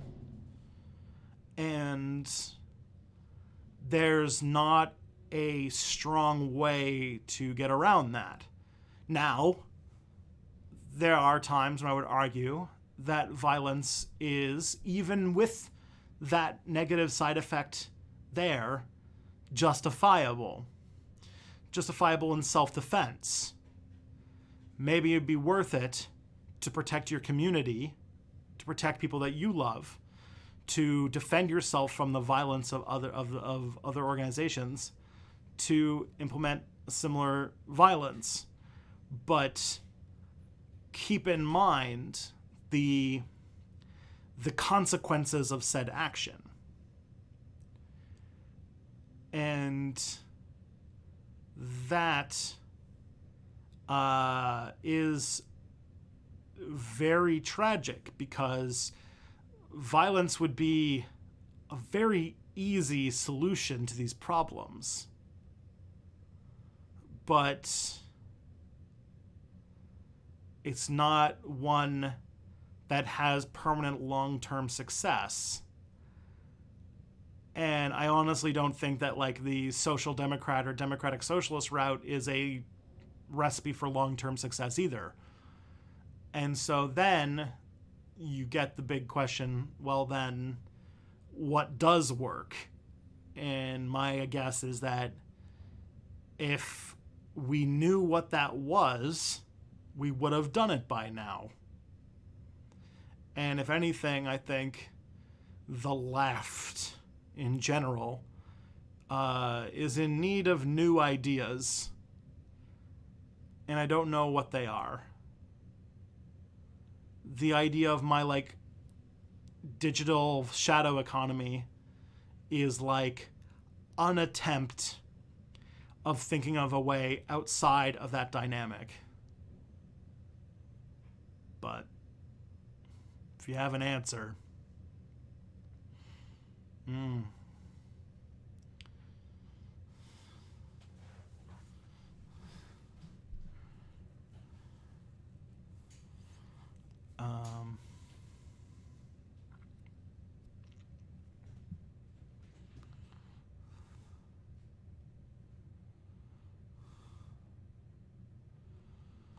okay. 255 asks, why do Muslims, migrants in the West tend to vote for left-wing parties when those parties usually espouse notions of LGBTQ and women's rights that conflicts with common Muslim values? As far as I know, that's not necessarily true. I was having a conversation with a woman who is married to a Muslim man who talked about how her husband's family all voted for Doug Ford over the sex ed issue. And so very often when Muslim migrants vote for left-wing parties, it's usually because the same reason why like right-wing black people still vote Democrat. It's because the other party is openly racist against them. So when the political issue is whether or not you have the right to exist, you're going to vote for the person who says you have the right to exist. When that's less of an issue, then yeah, there are Muslims that vote conservative, and there are Muslim Tories, and there are Muslims that vote for socially conservative causes. As Logan pointed out, there are also gay Muslims, there are communist Muslims, there are Muslims all across the political spectrum. But so I don't think it's necessarily the same way. Another way you can also look at it too is this happened to gay people. Before about the 1990s, or even after that, until really the 2000s, gay people were all over the political spectrum because both parties were opposed to their existence. So there was no winning on that issue. And so when they did have to have a political opinion, it was based on other issues. So in my mind, or not in my mind, this is something that this is based on some interviews I was listening to. But then when the Democratic Party said, actually, we're okay with gay people existing now, in like, the 2000s when they started to come around to that, then like gay people tend to vote Democrat in the United States now. And this is why.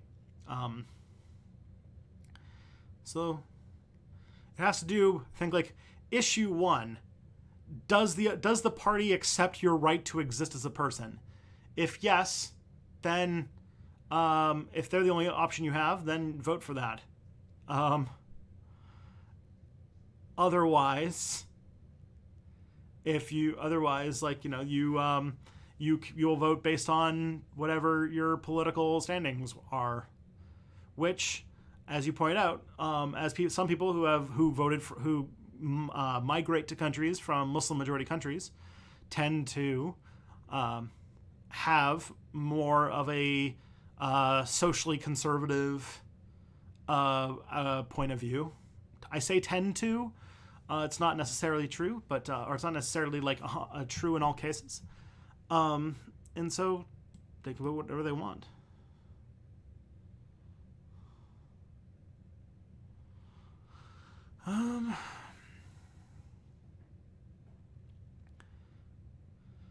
Suppose the US and Russia had fought a nuclear war in 1995. Do you think New Zealand and Australia would have survived in spite of the nuclear war on the other side of the world?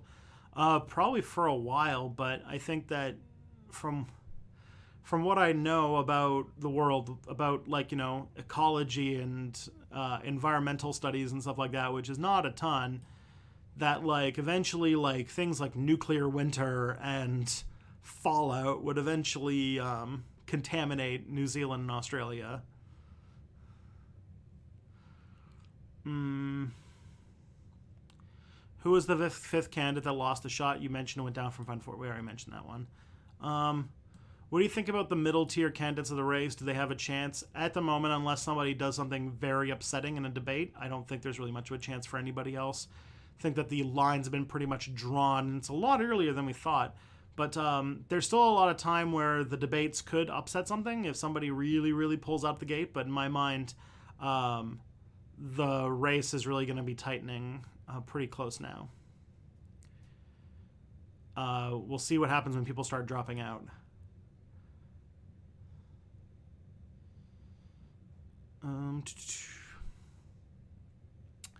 Do you think, in a way, we should thank Hillary's loss and Trump's win for our current more left Democratic race?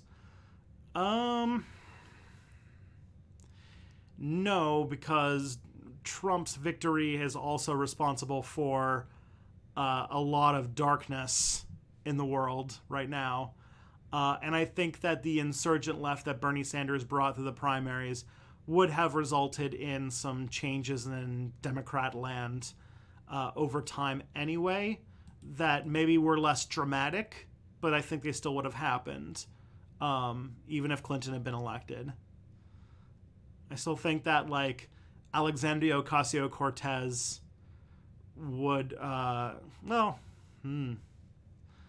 still think that there would be that tension. That tension would still grow up. But I don't know if AOC would win a race. That's a very specific circumstance. But I'm not really into speculation, so I'm not going to get into that. But I do think that Hillary Clinton's loss might have has accelerated the process, but in my mind, not with trade-offs that I would really be happy about for the horrible things that have happened to people of color, for LGBTQ plus people in America, for people in the countries in America is currently bombing. I think that the trade-offs are not worth it at the moment.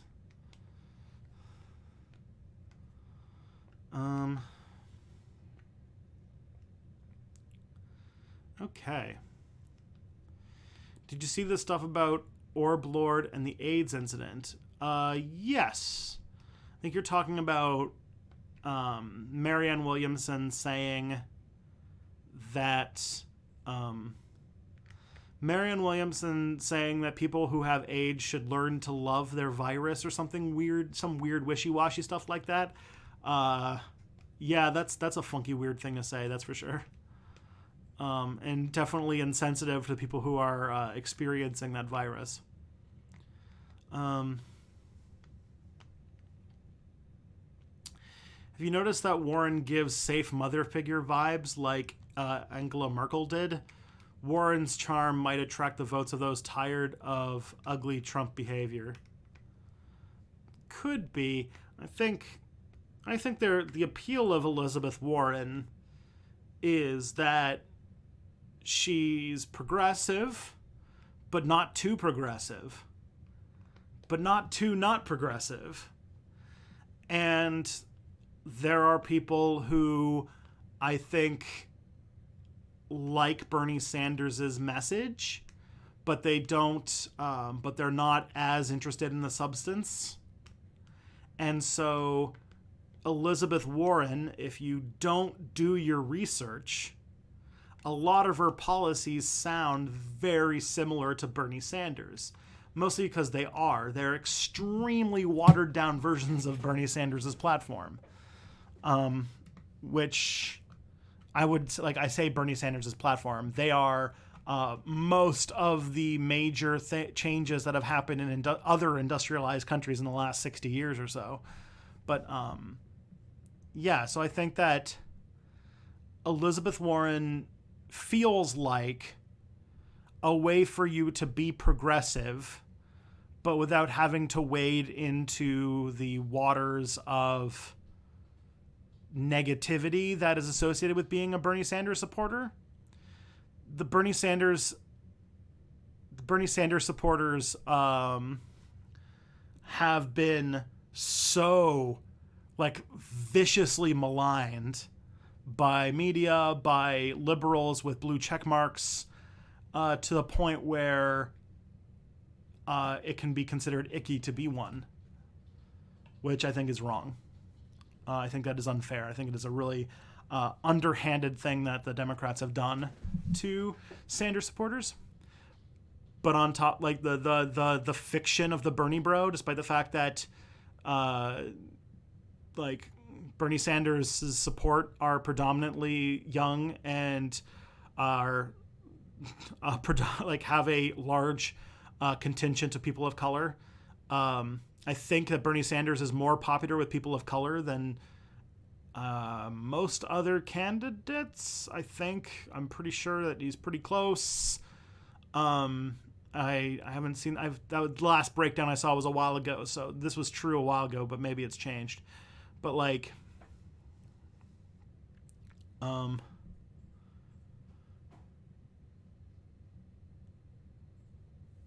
yeah. So in my mind, that that could be like Warren feels like a way to be progressive and also feel safe, like you're not rocking the boat too much. And also with the almost victory of Hillary Clinton, there is a lot of frustration that America still hasn't had a female president, which is a completely understandable instinct to have. I think it is a little bit of a shallow reading of politics, but it's not one that I'm not sympathetic to. It's one that I could easily understand, but like it kind of comes down to something I think I said in the debate video, or one of the videos I said, where that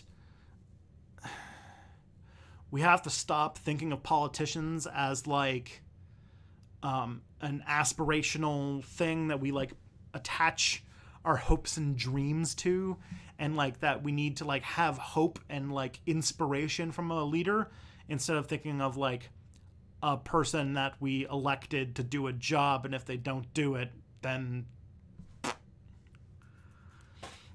maybe that's just because Canada's had one female prime minister, and she was prime minister for 6 months, and when she was campaigning for prime minister, mocked the Liberal Party leader for having a partially paralyzed face, which kind of shows, or you know, like UK with Margaret Thatcher and things like that. Like, there's if there's anything we can add to what we've learned since 2016, white women just as bad as white men when it comes to doing bad shit. So it doesn't solve a whole lot of things. But in my mind, it's about policy. Like, I am a feminist. I'm a strong believer in gender equality and justice for women, which is why I think that Bernie Sanders is the best candidate, because Bernie Sanders wants to implement more things that would make life objectively better for women than any other candidate. And I don't see why that's considered contradictory. Because people care more about the person than the platform. And in my mind, that is a recipe for cult of personality politics, which leads to dictators and like military juntas and things like that.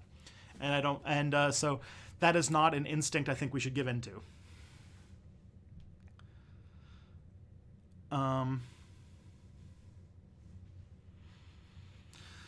All right.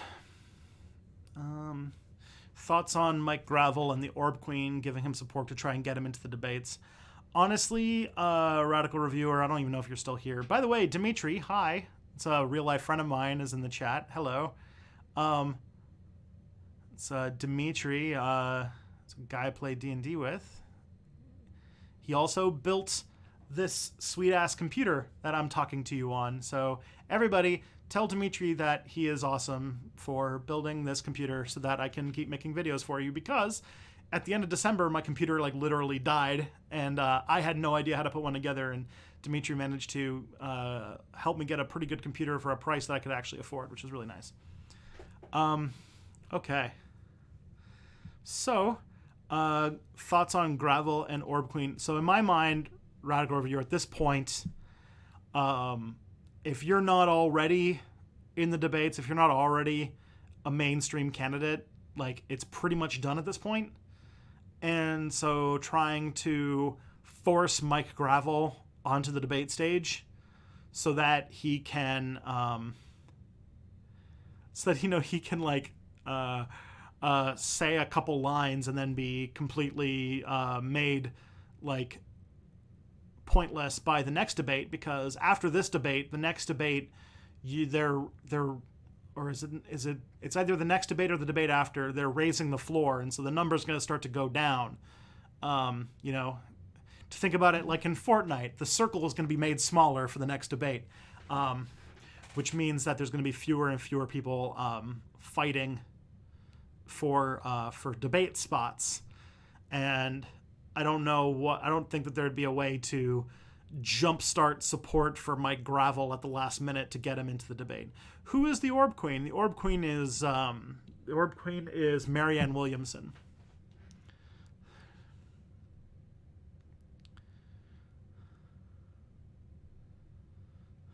Okay.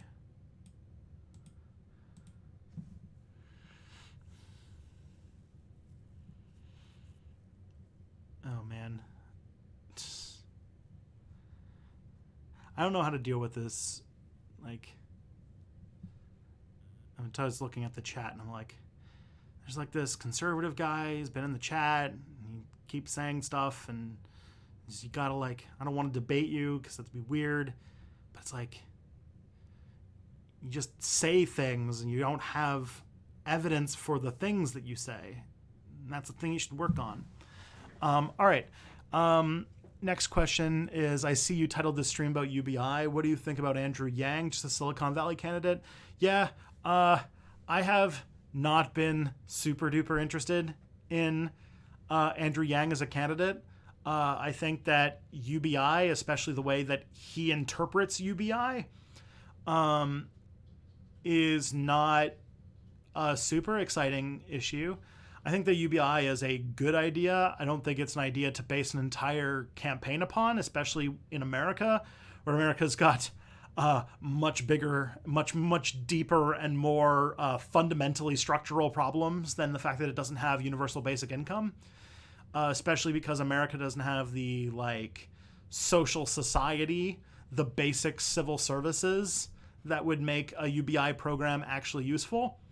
Like, if the problem with like UBI is that America is a country where even if you made $1,000 a month, you can still randomly get cancer, which will end up costing you on average like $200,000 for treatment.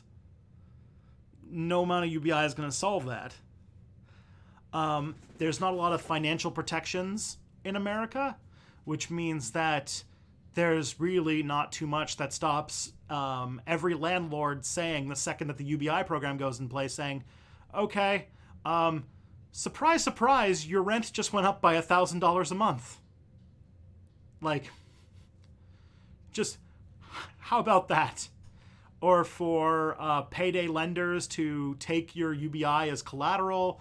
Like, there's so many things that really make the UBI program, without other things that more developed countries in like Europe or like in like Canada, for example, that America doesn't have.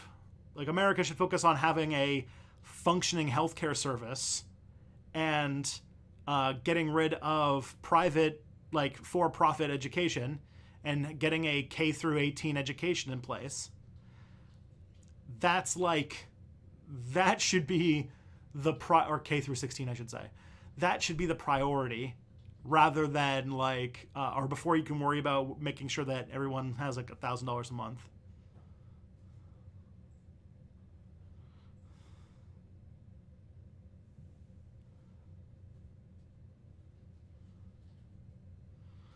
Okay.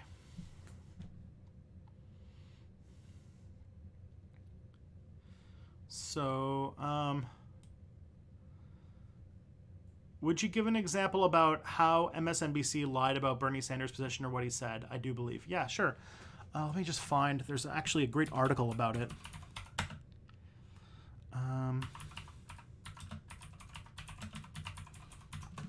So yeah, let me just show you this article. It's on Alternet, which like, Alternet, it comes and goes in its qualities, but these things, I did check these things out, so.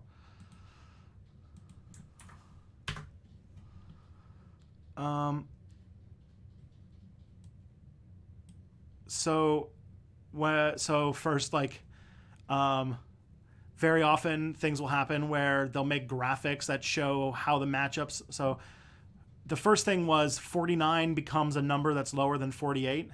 So Sanders goes from second to fourth place. MSNBC made a handy graphic for a poll on July 4th that showed 2020 matchups against Trump amongst Democratic voters. The list was in descending order of candidates' polling numbers, except for Bernie Sanders, whose name was placed under Warren and Harris's, though he polls higher than both of them.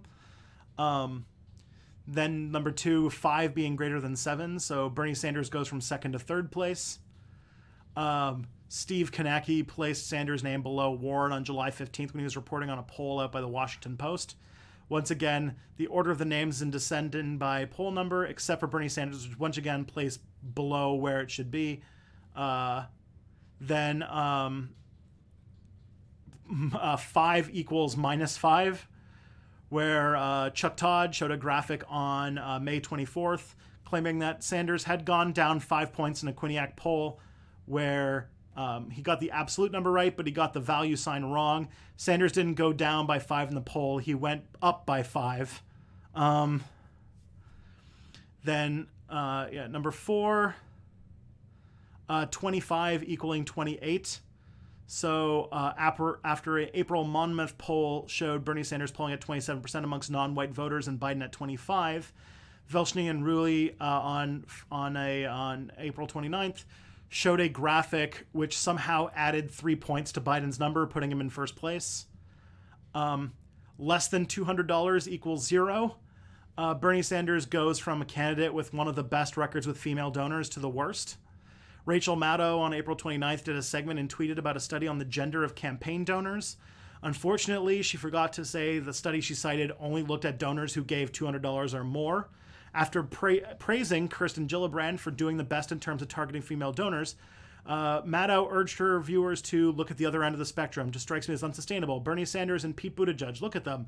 Both of them are raising twice as much money from male donors as they are from female donors. 66% and 67% of your donations are from dudes?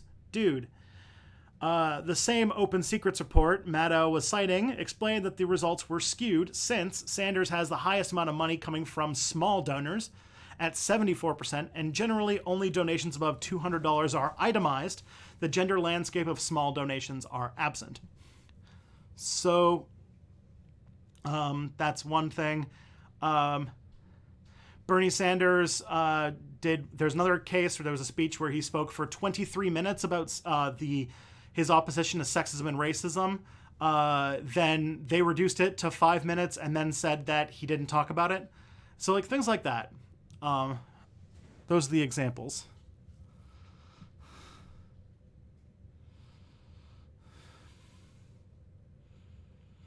I feel like have I lost the entire audience now at this point by going through a listicle?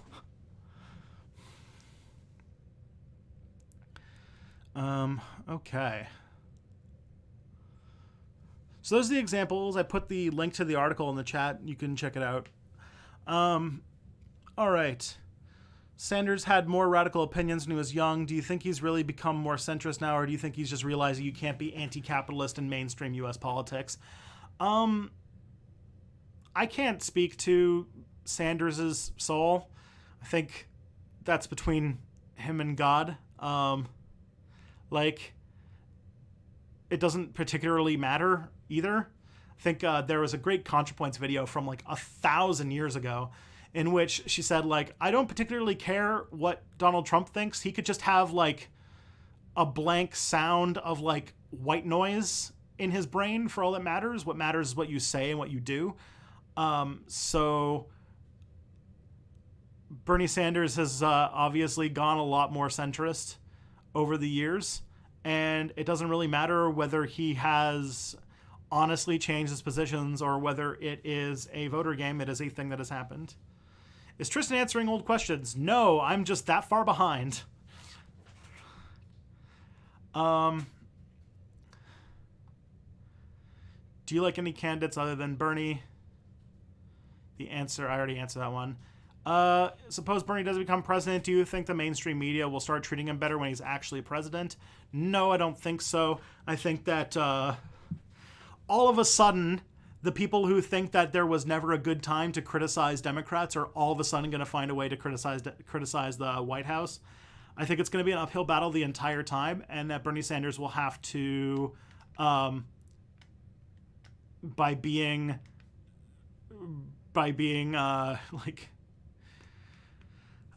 being socialist or being a social democrat. And so, in my mind, Bernie Sanders as president is going to be about putting in a few programs that I think will really, really change America for the better. But also it's going to be about really handling the division within the Democratic Party and really realizing that America doesn't have a Labor Party and needs to have one.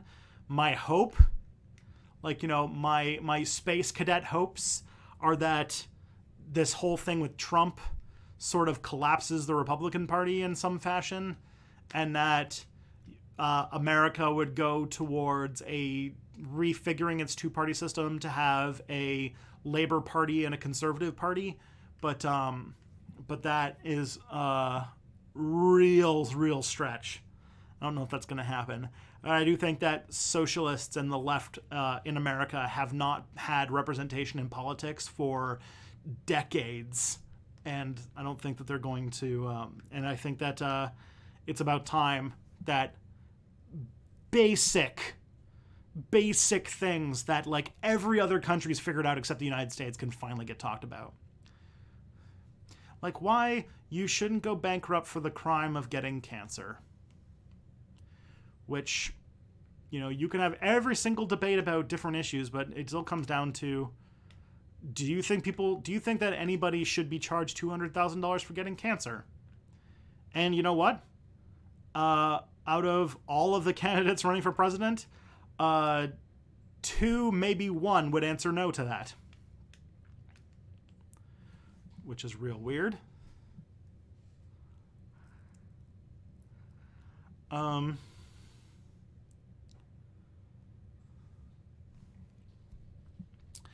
Do you support decentralized planned economies or market socialism, or are you just a broad anti-capitalist? I'm not really big into market socialism. I think that market socialism's got some issues that I could definitely... I definitely think that, like, market socialism, if you look at, like, the case of Yugoslavia, it didn't really work out all that great. I think a decentralized planned economy, though, might actually be a pretty good idea. Especially one that's run through digital stuff, because I think that a centralized planned economy can be prone to mismanagement in a lot of bad ways. But I'm not a Titoist, no. When did liberalism become a negative thing? Was it ever any good? Liberalism was the thing is, okay, the thing about this, Leonardo, is that liberalism, like the word liberal, has a different meaning in America than it does everywhere else in the world. So, like, liberal in America is like anyone who is even vaguely pro-human rights. Like, that seems to be the deciding factor. Like, if you just vaguely support human rights, you're a liberal. Even if you don't, if you're just in the same party as people who vaguely support human rights, you're a liberal. But, like, liberalism, so, like, if you look at, like, the history of social movements and where these come from, if you where liberal and conservative and socialist all come from, it comes from the 18th century, where there was a time in which you had kings with big foppish hair and big heels and, powdered wigs and all sorts of stuff, who basically ran everything. And then in the late 18th century, there was a group of non-aristocratic rich people, so rich people who didn't have noble titles, who were very much like, who did not like the fact that there was aristocratic authority. So those people started getting real revolutionary in the late 18th century, and those were basically the first liberals, the people inspired by, like, Adam Smith and, like, Thomas Paine and all those people. This was, like, the American Revolution. This was, like, the French Revolution. This was the Haitian Revolution. This was this is all this stuff. And so there's, like, this wave of revolutions in the late 18th century. And very much those people, those revolutionaries, were the liberals. They believed in liberal ideas. Their focuses were on individual rights, capitalism over feudalism, that kind of stuff. The people who defended the monarchy were the conservatives. They have an ideology that is focused on the idea that there is a proper structure for the way that humanity should work, and that that like nobody should rise above their station. Everybody should be put in their proper place. Oftentimes, they believe that proper place was somewhere below me, and that the main reason why things go wrong is because there's somebody who doesn't live in the right position, that is kind of outside of where they are. That's like the classical conservative.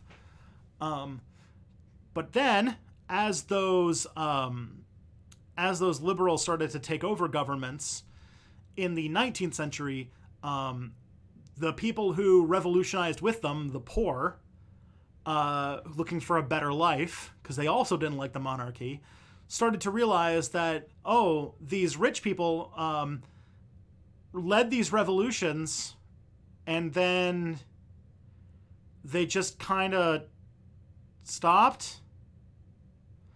And all of a sudden they're like, oh, no, it's fine. We're in charge. We're the wealthy, natural aristocracy. We're the people who are supposed to rule. And that, if you're your average yeoman, farmer, or peasant, you found yourself still struggling to get the basics of life. And those people started to break off from the liberals and become the early socialists. And that's where socialism comes from. So, very often, what you'll find in most Western countries with a parliamentary democracy, 3 general political parties, one that is generally socialist or social democratic or some idea of left wing, a centrist party that is liberal, that still believes in still believes that rich people are better than poor people, that still believe in capitalism, that still believes the system is generally good and that inequality is not that much of a problem. And then you'll have conservatives who typically fear change in any form. Typically, they desire a move back to wherever we were on the nostalgia cycle, which is like 30 years. So typically, they want to go back to right now about the 1980s. But then as you kind of move to like the more recent times, the 1970s, when neoliberalism started to take over, where okay, I can't fast forward through all that stuff, can I? But I'm running out of time, and I'm so far behind on questions. So in the 20th century, a lot of liberals had to adopt socialist ideas in order to keep their countries functioning, because capitalism fell apart in the 1920s. And they had to use the state to reinvigorate capitalism in the mid-century. And that's why, like, America, when it was going through its biggest economic growth, and Europe, when it was going through its biggest economic growth, is when they were they were investing massively in like strong unions, low inequality. They were basically stealing socialists' ideas and putting them in. There's a lot of cases of this where in the 1960s and 1970s, this was happening on both sides, but the Soviet economists and American economists were more or less reading each other's economics papers, stealing the other side's ideas, and then finding ways to rebrand them as their own. This happened, like I said, it happened on both sides. And then neoclassical economics started to become a thing. It started as a backlash against the civil rights movement. But then it started to adopt neoclassical economics from the Chicago School, which is a group of people who were former socialists, but then became like die-hard capitalist, like anarcho-capitalists, people like Hayek and such like that. And they were very few in number, but they had very rich supporters. And so throughout the 1970s, they funded magazines and conferences and organizations and grants and all sorts of things to basically do like a sort of consciousness lifting about neoliberal is like the shortened term. It's neoclassical liberal economics. So an idea of like the late Victorian idea of no regulations on capitalism whatsoever. The state doesn't intervene in the economy at all. If someone's poor, it's because they deserve it, and better off they just die and decrease the surplus population, like etc. And in the 1970s, where there was a lot of there was some issues with what's called stagflation, where America was no longer producing half of all of the world's manufactured goods. The rest of the world's economies were now online. And America had spent a shit ton of money in a pointless war in Vietnam. And so the American economy started to flag. And when Americans experience economic downturns, they just blame the president. And so the Democrats were put out and the Republicans came in with Richard Nixon, who was still like a liberal Republican.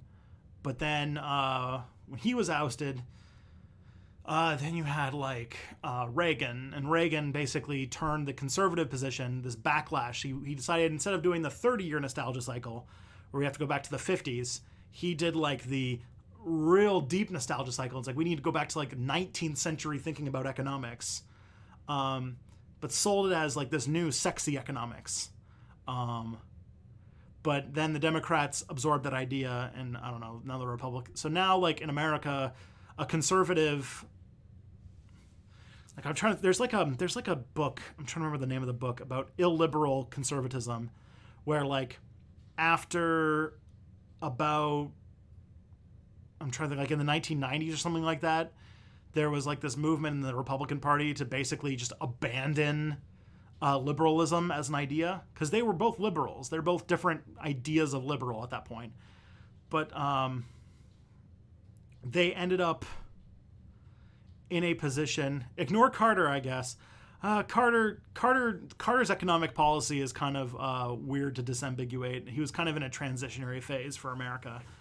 But like, we're trying to get to the answer about like, so now there's like this illiberal republicanism, which is this idea that they don't particularly care about democracy, which is basically the Republican Party now. They have a set of policy agendas that mostly involve like a capitalist takeover of all functions of the American economy, and reactionary, hatred-based repression of anybody who stands in their way. And now, like, we're at like peak, like, what's his name? Mitch McConnell status, where democracy is just a thing that's in the way. And like, Republicans would perfectly get behind like a military junta if it wasn't like very taboo in America to do so. They're basically trying to, at this moment with the stuff they're doing, they're trying to dismantle the democratic system in the United States to maintain a permanent Republican majority, so that they can just become a one-party state and basically just roll back all the civil rights. It's like when maybe this is just because I am doing way too much research about South America, but it's like when military juntas take over the government and they just start like putting in all the things that the rich people wanted to put in place, because like democracy just gets in the way.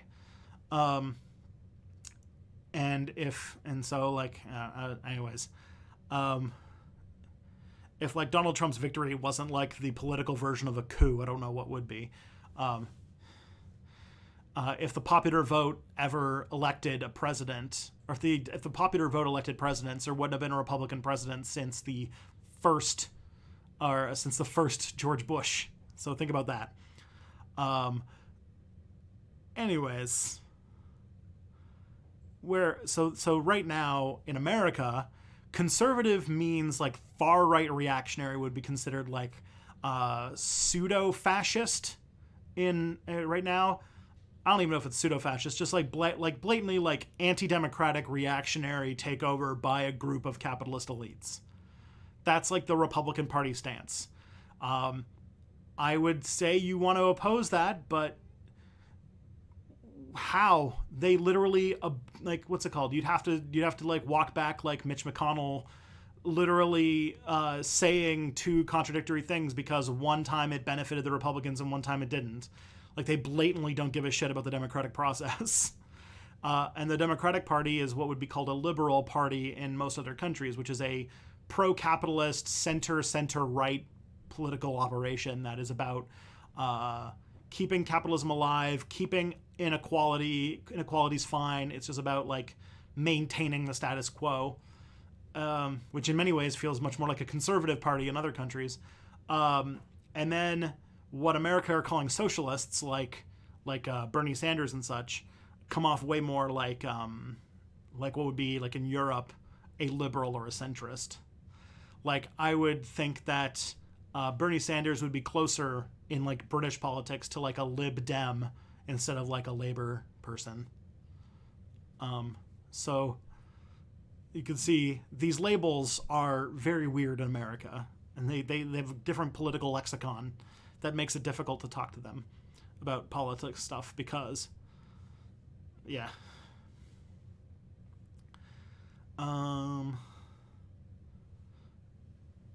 What was the question? Oh. Yeah, when did liberalism become a negative thing? That's when it became a liberal thing, because when illiberal, like when the Republican Party basically abandoned liberalism in favor of just straight will to power for their takeover of the country, which was in basically the late 90s, that was basically when people like Rush Limbaugh and stuff like that, working on their behest, were able to push the word liberal to be considered a dirty word. Because America doesn't really want democracy, I think. Or at least a good segment of America don't really want democracy anymore. Anyways. What's next? If rights don't exist and we use them for safety assurance, why do some give rights to rivers and mountains? I don't know how to answer that question. If rights don't exist and we use them for safety assurance, why do some give rights to rivers and mountains? Well, probably the same way. They use them for safety assurance. They're a thing that we want to exist, and giving them the legal rights of a legally person entity, we can use the law to protect them in ways that if it was just about preserving natural resources, it might not work. Opinions on active rebellion versus passive subversion. Example, focusing on dismantling a system or making a new system inside the old. I'm very much a making a new system inside the old person. Not so much for like... So I'm very much a passive subversion person. I think that active rebellion causes too many side effects.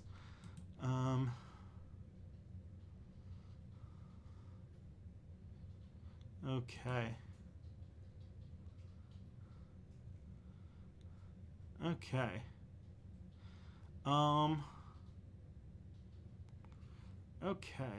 Where is it? Do you have a reference to that paperclip maximizer thought experiment? I'd like to read about it. Let me find it for you.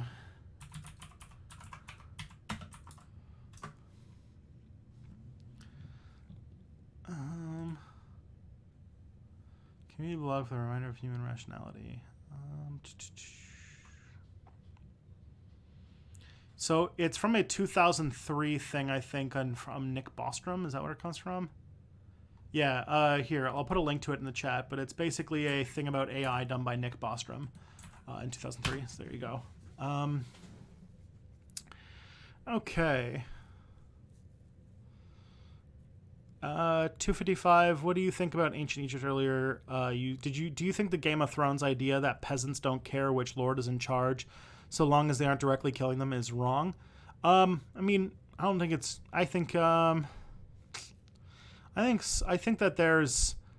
undersells the peasants.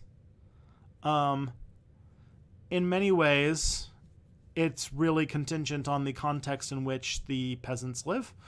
Many times they just need to be convinced that this is the proper way that God intended or whatever it is. There's always like a different hierarchy of reasoning, a different superstructure that keeps things the way they are. Sometimes it might be harder to convince somebody to change rulers, and sometimes it might not.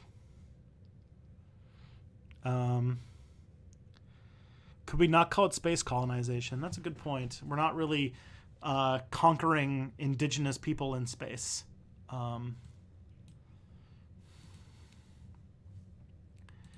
So that's a good call. All right.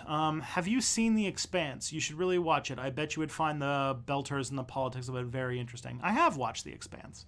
I will say I've watched about a season and a half of The Expanse, and I'm probably going to get back to it at some point, but when I do, I'm probably going to rewatch it from episode 1 because I don't think I was paying as much attention as I should have, and so I was very confused by a lot of the things going on, but I was finding it very fun. I feel like The Expanse, though, just from like the little from watching it, makes me think that the books would be a lot better, just because I get a sense that with the fast pace of television that a lot of the world building gets glossed over in a way that there's obvious in the show. There's a lot of attention made to world building in areas that I'm really curious about, but I do think that in The Expanse I do think that there's a lot of stuff about I think there's a lot of stuff in The Expanse that would come across in the book in a way that I would be really interested in figuring out. Which, I'm currently reading a book, but after that book's done, I don't actually know what my next book's going to be, so could be something. How about space living and exploration? That works. That's like a replacement for colonization. Do you think we should do more in Antarctica, like settle it before space? No, I think that we should not settle places, especially places like Antarctica that have extremely fragile ecosystems. We have an international treaty that keeps us from messing up the ecosystem in Antarctica, and I would rather we did that.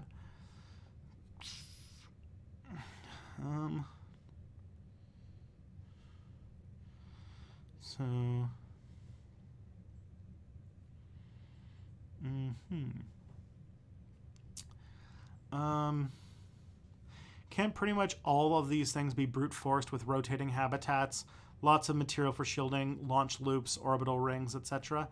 So a lot of those issues that I did say could be brute forced, I guess, with some of those things.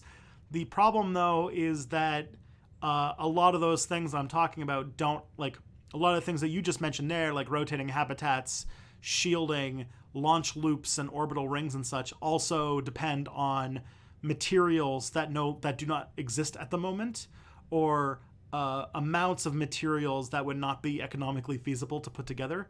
There is some ideas of building like livable habitats that are protected from radiation in space by like hollowing out an asteroid and living inside that, which seems plausible. But again, we don't have the technology right now to go and get an asteroid, bring it to Earth, and make sure that it doesn't crash into the Earth, and then to spend the years it would take to excavate out the interior of said asteroid, and then once you put people in it, having a point for them to be there. Like, what's one of the reasons why I'm just like, why would we go live on Mars? What is there on Mars that we don't have on Earth? Like, what is the economic thing on Mars? And I don't know what that would be, but again, like living in space, like the economic advantages of being in space at the moment are not super valuable until we figure out the gravity well problem. Because, like, sure, you could do all of that and then figure out, like, then you build the thing, and it's like, well, like, what? That's going to take a shit ton of resources and money to do. How are you going to convince people that that's a worthwhile endeavor? Will people born in space be more or less privileged? I have no idea. What about 1968 models? I think that, Logan, you've been talking about this a little bit. What do you think with the 60s? The 60s. What's the 60s method? The 60s method. What about the 60s method? I don't know what the 60s method is that you're specifically referring to, because the 1968 revolution was extremely different in different places, like student-led revolutions, like student-led protests and such. I mean, because, like, I don't see a universal set of ideas based out of, like, the 60s idea of political change.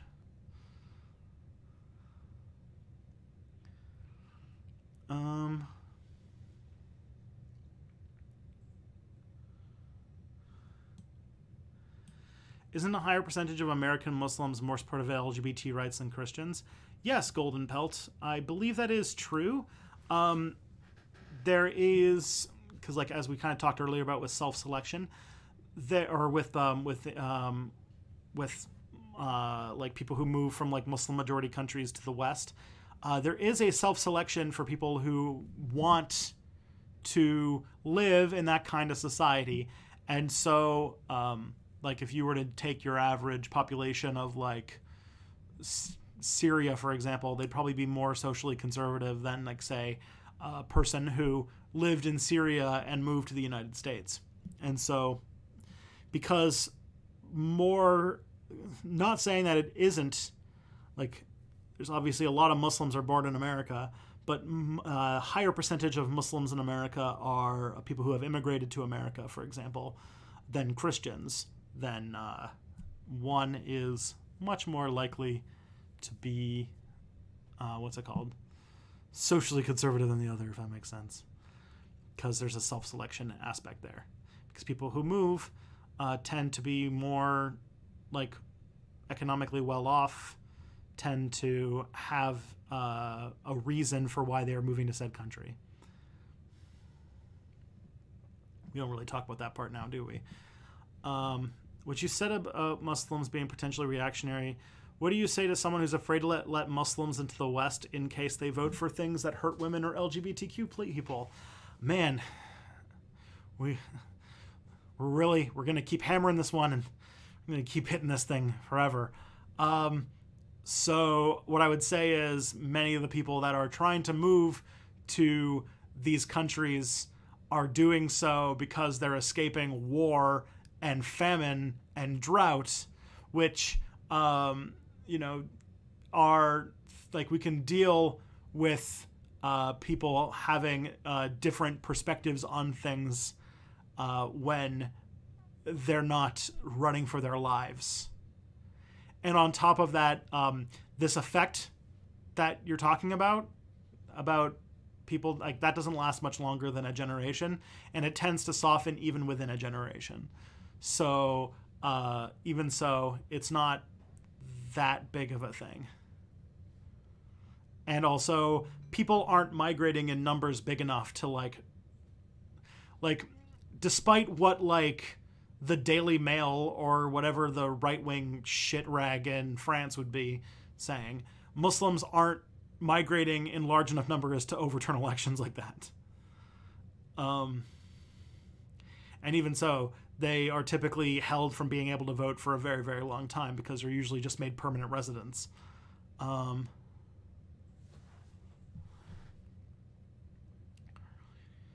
right. Thoughts on what might happen here in Canada if the Democrats screw up the nomination and Trump wins again? I know that'd be really bad for America, but any guesses how our politics might be shaped? Yeah, it'd be a boon to our right, to the radical right, to the rise of the rise of hate groups and fascist movements in Canada has been boosted by Donald Trump's election. His re-election would similarly do so. The next election after this year is in 2023, pending that the Liberals or whoever wins the election in the fall get a majority government. But if not, yeah, you could end up with, like, an election in a year or two that might end up heavily favoring more radical right-wing conservatives, and even possibly things like, like scary notions like the People's Party of Canada becoming relevant, which would terrify me. But that's a thing that could happen.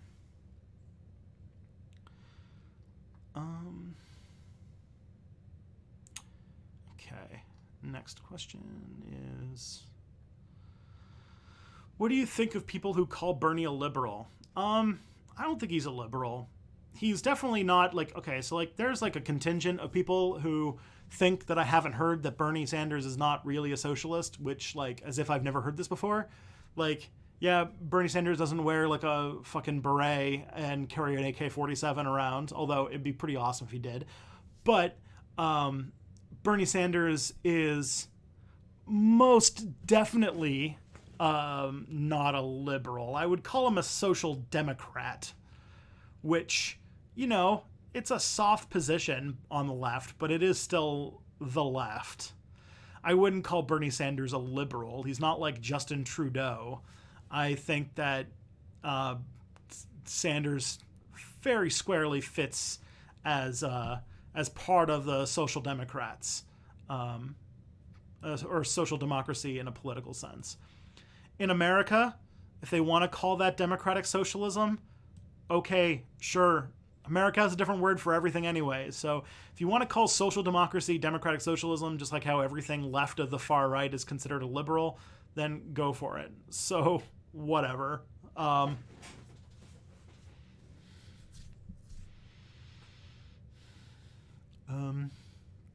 Okay.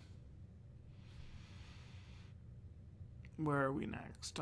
Do you think if Bernie became president, it would lead to the creation of a new centrist capitalist party? I don't think it would. I would imagine the more likely option would be a new Labor Party. I think that the Democrats are pretty solid in being a centrist capitalist party. I would think that you'd see more people turning on the Democrats and making a new party, even if that's a thing that would happen. But like, I see that being more likely. But honestly, I'm not sure. I think that the Republican ideas are still going to dominate as long as the Democratic Party doesn't address the systemic issues at the core of America's economic woes, which is that capitalism is bad. I think that Democrats, that if a socialist became president, that might change the political conversation. And if that does, then I think that we wouldn't be having the same fights of Democrat versus Republican. And then I don't know what would happen after that. I don't know what the political landscape of the United States looks like after that, because that's a dramatic change in the political consensus. Because I do think that there are a lot of people who don't vote or who vote Republican because they have not seen issues that really affect them talked about in a frank manner by anyone. And it'd be interesting to see what happens if that did. But I can't pretend that I have, like, you know, I don't pretend that I have the answers. What's your favorite historical trivia?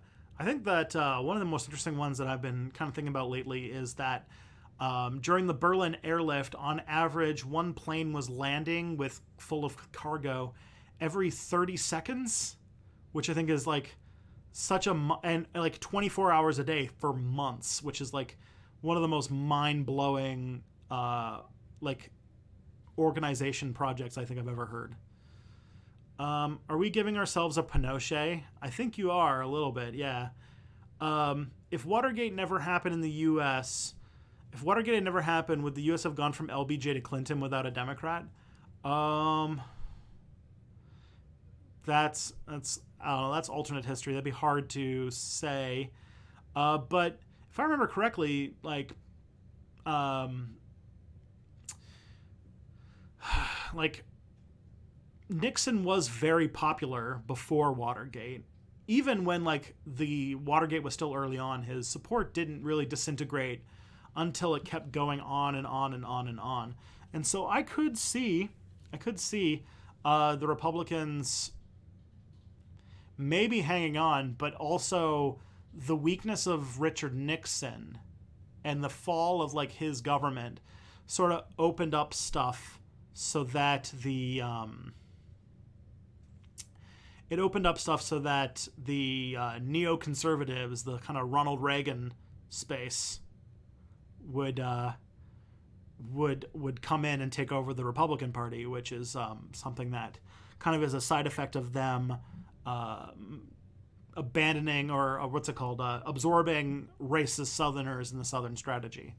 So we'll see where that. I don't know where. I don't know where that would have. I think that like American political dynamics at that point would completely go all over the place because we have no idea what would happen at that point. Because you go from like a Republican Party that is currently maintaining détente with the Soviets to being like angry saber rattlers against they describe as the evil empire. So, like, so many factors change. And Decoy Sheep, thank you so much for the $10 super chat. You are literally putting food in my mouth and keeping my landlord from kicking me out and keeping food in these cats. That's the important part. Thank you very much, Decoy Sheep. You are a hero of whatever country you are from. So much media relies on nostalgia. What will happen 30 years from now when Gen Z won't care about Lion King remakes of remakes? Oh, gosh, yeah. I don't even know how to think about that. Because, yeah, we're getting to the point where, like, the 1990s are 30 years ago. That's the 2020s. And I don't know how I'm going to feel about nostalgia cycle for the 1990s. You can kind of see a little bit with, like, millennial liberals being, like, nostalgic for the Bill Clinton years. But as far as, like the other past about, like, GAC or Pogs being nostalgia will be weird. We're kind of already doing it, but it's going to happen more as we get into the 2020s. But then you get into like the 2000s, you get into like the 2030s, 2040s, you get into like the nostalgia cycle being the 2000s and the 2010s when we just started remaking everything. And I don't know what happens at that point. I honestly don't know. Culture just implodes. We divide by zero and we no longer exist.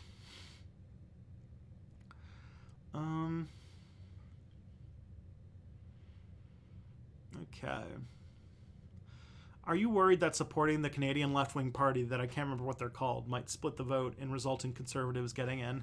So the party is called the New Democratic Party, or typically called the NDP. I have worried about that in the past. That's why in 2015 I voted Liberal. And I feel really bad about it because Canada fundamentally, like the fundamental issue at the core is that Canada doesn't have functioning democracy because we have first past the post. We should be going to popular sovereignty, but we don't. So when I voted in 2015 for the Liberals, it was under the assurances that they were going to get rid of first past the post elections. Then they got elected and subsequently abandoned said practice. So we can't even have a conversation about what to do politically if we can't even agree what democracy is. And with the burn I got from the Liberals in 2015, I'm getting very my conclusion is that there is no party except for the New Democrats that believe in democracy. And I can't vote against democracy. Like, honestly, given what the Liberal Party does, given what Justin Trudeau does, there's actually not really a difference between them and the Conservatives. Not really. Our Conservatives aren't as reactionary and fascistic as, say, the American right-wing people. It's very much like the Lib Dems versus the Conservatives in the UK, where there's not like a huge difference between the two. And so there's not much of a there's really not much of a reason to vote for the Liberals, because in my mind, a Liberal winning and a Conservative winning are more or less equally bad. Andrew Scheer and Justin Trudeau are two sides of the same coin, and I don't imagine they would do very much different. Just that Justin Trudeau looks better and says nice things while doing terrible things, while Andrew Scheer looks bad and says bad things while doing terrible things.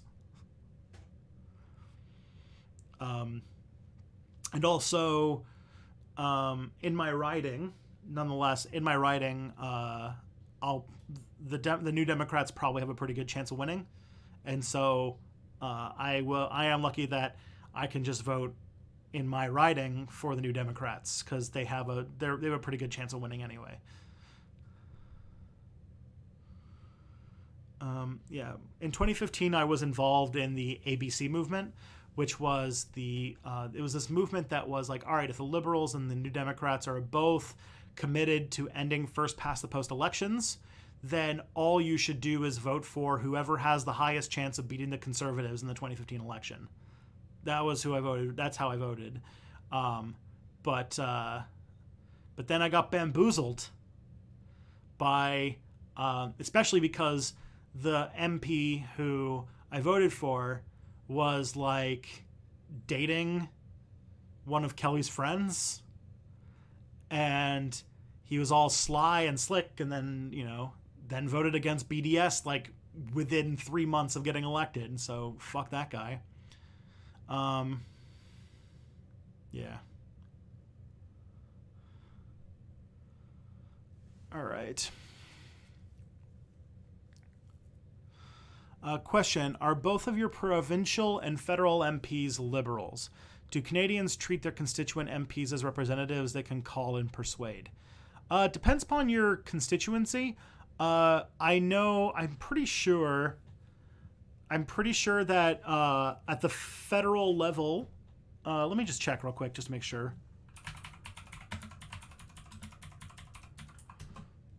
I'm pretty sure that at the federal level, I believe that it is run by a Liberal. So our current MP is Bill Morneau, who's a Liberal, and but at the provincial level, my MPP, my Minister of Provincial Parliament, is a New Democrat, and I campaigned for her, and she got elected. And I think that the next election, that is this fall, I will probably try to get the Democrats or the New Democrats in this seat, which, given that the Liberals are taking a bit of a punch to the nose, but also this is a fairly left-wing riding, I think it could definitely go that way. Okay. That is the last question on the list. Do we have any last questions from anybody out in the audience?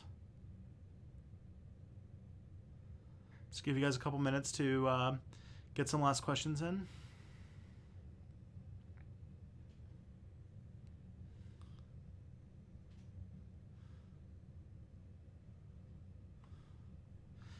I just found out that apparently somebody vandalized the Wikipedia page for John Delaney, saying that he died today in Detroit at the debate, but he was murdered by Elizabeth Warren. So I guess Elizabeth Warren must have owned John Delaney, which is weird because I and no one else has ever heard of John Delaney. All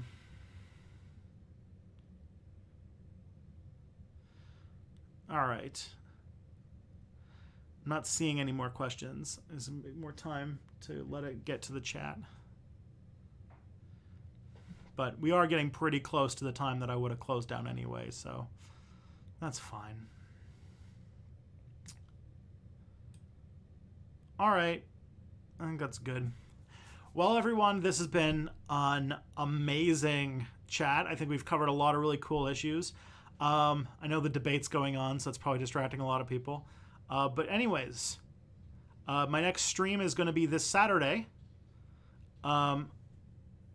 This Saturday, I am doing a subscriber appreciation day with Ina, who runs a podcast called Polite Conversations. She and I are going to have a polite conversation about all sorts of stuff. There's been a lot of people pressuring the two of us to have a stream together, and so I decided to make it happen. And I'm really excited to do it, so please come out on Sunday. And then I'll have another stream on Monday. And oh my God, that's going to be like 3 days in a row. Oh boy. Sunday or Saturday? Sunday. You said Saturday like 3 times. My bad. It's on August 4th on Sunday. So you guys, I'll see you on Sunday. And if not, I'll see you the next time I see you. Thank you guys so much.